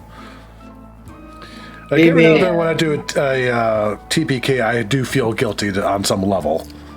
I was gonna say, be me. Have a 90 in fucking persuasion or the charisma skill in fucking Call of Cthulhu. Keep rolling above a 90. Right. Oh my god. Yeah, What about you guys? I Have feel you ever felt guilt tripped by your players? So I feel far, like no. most of the time it'd be like jokingly, like not seriously. I had one try to guilt trip me, but he got basically kicked out of the group for that shit. He didn't fucking count. As he failed spectacularly and it was more like condescending. He's like, okay, fuck you. Not only is this going to happen, but because you didn't fulfill your part of the obligations when I said we could bring you back into this, I realized that I'm killing myself with lack of sleep by waking up at midnight when I was working day shift, literally coming home, going to bed immediately, and trying to wake up in time to do this game, and my health was suffering for it. It's like, I'm not doing that anymore. Yeah, no. My players are trying to bribe me into not letting another character die. But That's different. It's not really my It's call. bribery, not guilt tripping. Yeah, that's a transaction at that point. That's a transaction. A guilt transaction. Bring food, and I might consider letting you live. See, that's why I don't mind killing my Little hard players. They don't to bring me follow. food. Yeah. Fucking damn. Oh, Lord. Yeah, That was a I'm fucking so great story. careful with my players that like the worst thing that I've had is still just mostly just people not showing up Yeah. and games just dying like that. Yeah. Also, that's amazing, Doodles. That's fucking amazing. I've had the opposite. I was feeling bad about a harsh consequence because I misunderstood a rule. For direct con it down to where it should be, and they just went, no, harder! I That's think I've amazing. had that for something too. What the fuck was that? Two of my I players literally basically responded that way, actually. I literally give my DMs the right to just find any way to give my character joy and happiness and then just rip it away from them. Wait, actually, no. I have had a guilt trip. Ooh. I did have somebody. It was in the Bleach game, right? I think that was before I switched to the Mutants and Masterminds system, so I was still trying to use the World of Darkness system, which was rather difficult. So I was having to homebrew a lot of stuff. I homebrewed something with, I think it was invisibility, and like, it was just a case of it was too damn fucking strong. And so I nerfed them, and they tried to guilt trip me over it.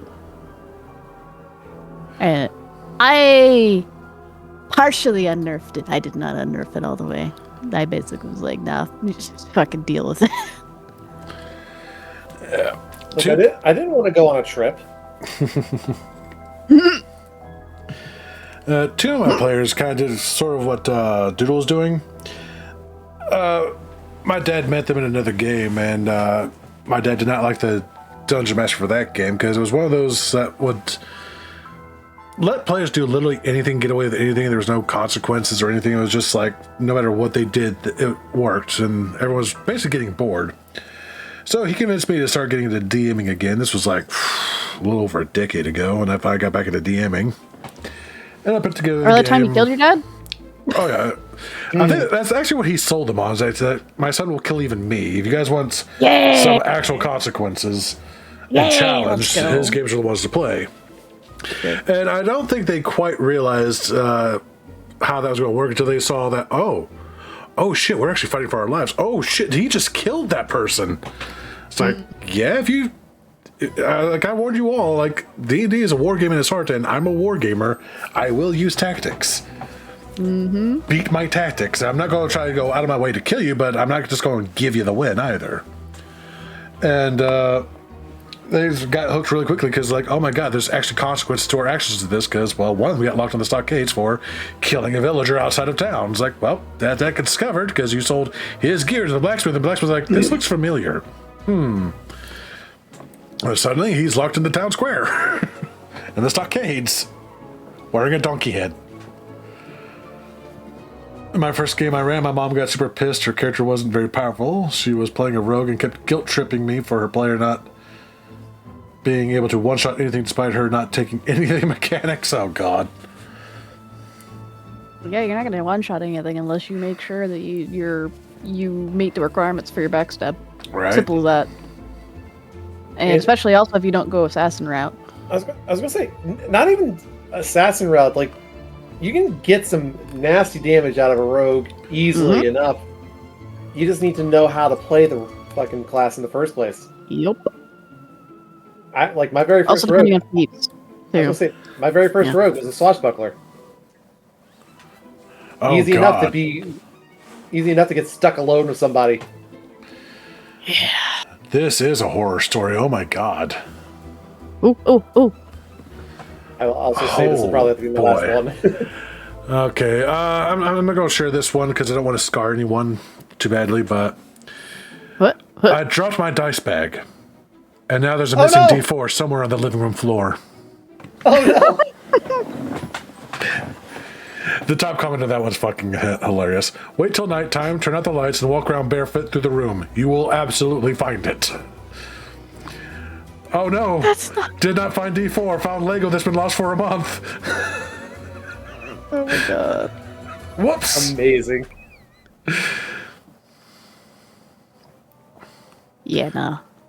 God, I remember that one set of metallic dice I saw that the corners of the dice, for whatever reason, they thought it was a good idea. Looked like they had a point to them, like a sharpened point. Yeah. And on the D4s, it looked literally like a set of couch. I was like, why the fuck would you purposely do that? What's worse, Lego or dice? Only one die is bad for that, and that's the D4. All the others, it's uncomfortable, but it's not as bad. So if it's a D4, that one. If it's the other dice, Lego. Well, I was going to say, there is that one set of dice where they put the fucking thorns on them. Yeah, that's what I was talking about. Yeah. You will pay in blood for your addiction. Apparently. Yeah. blood for the dice gods? I guess. Yeah, exactly. The math rocks divine sacrifice.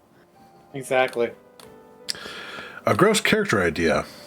Okay, let's go with this one. I'm curious. Because whatever it was, apparently they blocked them immediately for it. Woo. Oh dear.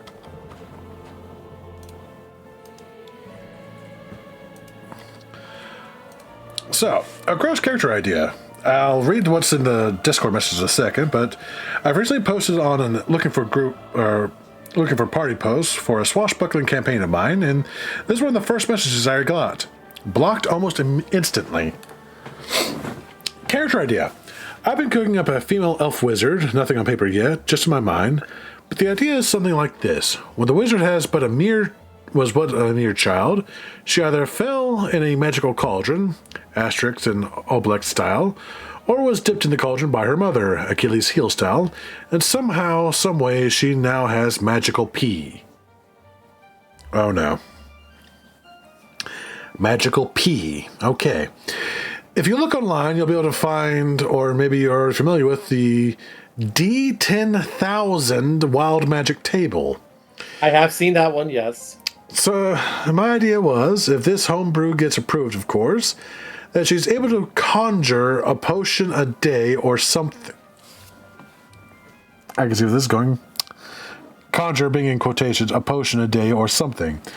I can foresee this leading to fun interactions overall, her being ashamed of this, not wanting to show the party how she gets them. And that's not even speaking of the fun outcomes you get to play on as a DM when we roll on the D10,000 Wild Magic Table. Otherwise, I could probably play like a Goblino fighter. Extra. I have about 2 years of experience playing a long-term campaign as a rogue with a couple of one-shots here and there. Immediately I'm out. So basically the concept for this elven female wizard is she pees a potion once a day. Okay. No. No, indeed. No. I can understand the blocked almost instantly. I would too. No, I said nay. Oh, the top comment. Not the piss fetish mechanics, man. Dare you enter my magical realm? Wait. I am the wizard. The wizard. With an H, by the way. Is this person like a known fucking like person like in like the D&D Reddit community? Oh no. Evergreen comics, sadly. Well, I swear the more I read, the more modern D&D seems to be just a platform for fetish RP. I don't remember being this weird 25 years ago, but maybe I was too young to pick up on it. And I think a lot of you have confused mature content with fetish. An R-rated nude lady on a book cover is not the same thing as drinking pee. Maybe this is why we have this problem, lol. Yeah, maybe. Dungeons and Daddies has entered the chat. I am not going to that Reddit group. No, I don't want to know. I think that's actually a real group. It is. No. And I mean like a legit group. No, Alex, that's different. That would be lore. Hey. That's much different. He's not that bad. Most times. Oh my god. I am upset. Otherwise, I could probably play like a Goblino fighter. Yeah, dude, play the Goblin. Plot twist, the Goblin fighter is a battle master who gets his effects by pissing on the target. Or they're playing the long game and they'll take a level 1 Warlock at some point to get Eldritch Pitch Blast. I was about to say, yeah, no, don't, just don't. Where's They're Chill? gonna make This it is the weird. Pistler. Where's Chill? Ah, fuck, no! So, my god, You we need to just save made the the story. Pistler even more growth. Thank you. Great. I'm so happy. You're so welcome. Thank you so much for all of this. I really appreciate it. Fucking. I broke the Eve. Creating a clip. You must not I be don't too want upset. to, but I know you're gonna go back and probably do it later anyway. There was a third part splat book I saw once, Kinks and Cantrips. You have a group that generally wants that more power to you, but don't try to foist that on random groups, right? Most of posts on Reddit world jerking are more sane than this man. He didn't even care to disguise his piss fetish. Hey, Eve, here you are. I hate everything. Look at me. I wish I was with it before they started talking about pee. Yeah, reading the first paragraph, I was like, huh, this seems fun. Oh, hell no! Magical Realm PNG. Oh God, PNG, really? Oh. Just to get. You come across an enchanted piss forest. Oh, God. Just to give something else to think about. 1. Why on earth would a random D10,000 table be a good idea? There's no way that is balanced or remotely fun for anyone, at least the GM who has to read the goddamn table first to approve it. Just don't do that to a GM unless this is a one-shot and nothing matters anyway. 2. Why would I approve you to gain free and possibly game-breaking potions for this RP? 3. Why should I care that you have experience if this is what you can offer me? There would be so much for you to unlearn that it would be you had no clue whatsoever. This truly is P-core material. I like how that person just ignored the peeing bit. Right? Dare you enter my realm? This made me laugh. Horror story for sure, but not as dark as they often get. Yeah. Scanning the poop of spying or however it works. Piss poor Alex. content. Can I roll or con it to know what the potion does this time? No, it's yellow, it's just fish, just like the last one. I hope the disappointment was audible in my voice there. Oh my god, I'm so proud of you, Alex. I suppose you're in trouble now. No, she's not in trouble. We're just taking the piss now. No, I'm just reading the comments. Oh, I want nothing to do with this magical realm. your punishment is my disappointment. That's what I'm saying. This by the way, this is the quote. Oh. Yeah, I just saw Morty, that. No. I just saw that comment. Help. I return with one hypothetical question. Make it quick.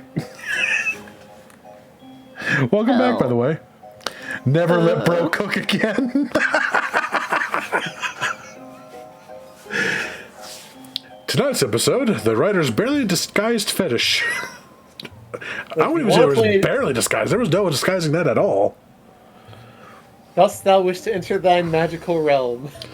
Well, I need more context. What is this magical realm everyone's referring to? Because I think I missed that. I'm going to look that up later. What would you choose to change about the current real world we live in? I can only change one thing? Shit. I normally tend to share things with my friends online, but I think I'm not going to tell them this one. Damn. That's tough. That is a tough question. What would you choose to change about the current real world we live in? Jesus. Can I just get rid of assholeness? Assholeness? I have things I want to say, but I'm not going to say them here. That's like the most vague way I can put it. Harambe lives. That started the deviation into this timeline. It may well have, yeah. The fact that we're more of an oligarchy than a democracy now would be one thing, certainly. Yeah. See, you said it. I didn't. Therefore, I am safe. Yeah, you know what, Alex, you are absolutely correct on that one. Yeah, this would be where everything starts going to hell. Oh, by the way, I have played D&D before. Sure. Look, if you want to play an obviously finished character in a TTRPG, please find a group that specifically wants that. Don't shoehorn it into a random group. That's weird, right? I was also going to say, you played D&D before, huh? I can see it's your 4th edition showing. Just wait till he makes the gizzard. Oh God, no. I think I'm done. I think I would give anyone the ability to decide their breast size, but they will have breasts. I mean, technically everyone does anyway, just men generally don't go out. I would make the phrase trans rights or human rights not evoke anger in lesser people, right? Does it have to be female? Why not have it be male? Ew, no, that's so gross. Fuck, man. Okay, let's go Goblin Fighter. Yeah. How about we make it an actual universal law that treat others as you would wish yourself to be treated? Like, Yeah. just, don't be a dick. Hey, Yeah. Google, how do I permanently delete just one specific memory? You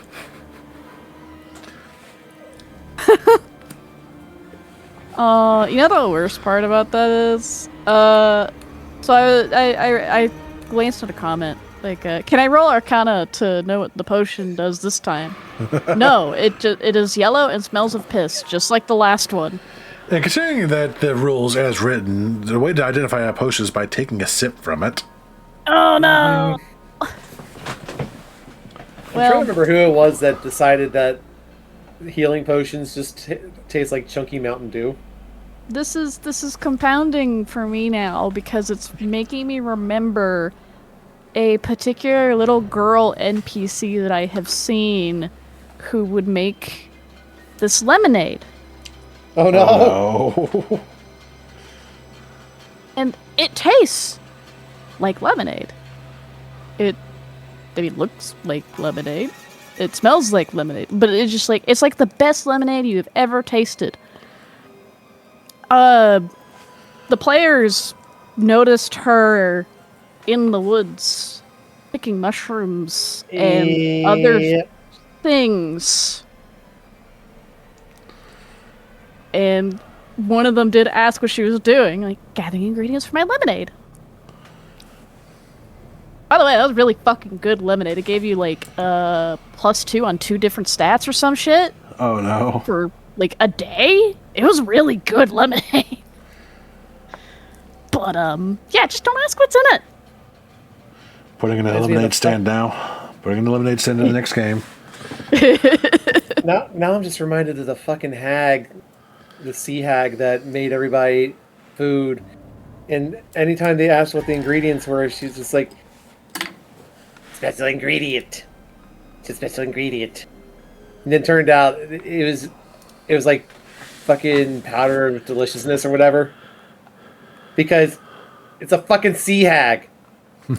She keeps putting whatever random shit she finds on the ship in there. So, that girl was an orphan. Can you guess who raised, or what raised her? And the party ended up saving her from? Oh, boy. Because that individual was abusive? Agatha Christie? Kinda, yeah, basically. I think she was no, she was a forest hag? I think she was a forest hag. God damn it, Toodles! Oh man, I'm gonna have to go back and fucking find that because that was a fan-fucking-tastic, like, hag description. It's one of my favorite hag descriptions. I think that was all Nightmare. Oh, man. That's so good. That sounds about right. Up on that note, I think it's time for us to wrap up. Yeah, I gotta be up in 5 hours. Ooh, yeah, you need to get you some sleep. So, thank you all so much for hanging out with us as we did our neurodivergent nonsense. Whee! We will certainly be seeing you all again very, very soon. I've got all sorts of things planned that I need to get done. Oh, hello. Mad_Doodles just followed. Meow. Toodles, thank you for the follow. Appreciate it. Wait, Oh yeah. I got the door again? What? I thought I heard a meow, but that might have just been... I know I heard a door slide. Like, yes, I think it might have just been, if your follow is a door squeak, I might have actually heard that a little.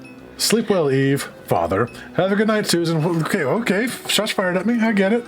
All right. Damn. I think it's more that she knows you're not going to go to sleep. Probably not now. But Thank you guys so much for hanging out with us. I'll be hopefully streaming again later this week because I got maps to make and other handouts to get ready. Woo! So, until then, I see a certain someone that I've been meaning to raid for a while, and I can finally have the chance, so we will go spoil them. Go say hello to the dragon and give them lots of licks. They like being licked. Oh, Lord. So, this is their one and only warning of what's happening. Tee. Until then, you guys have yourselves a wonderful night. Have beautiful nightmares. Until then, we'll see you next time. Rest well. Bye.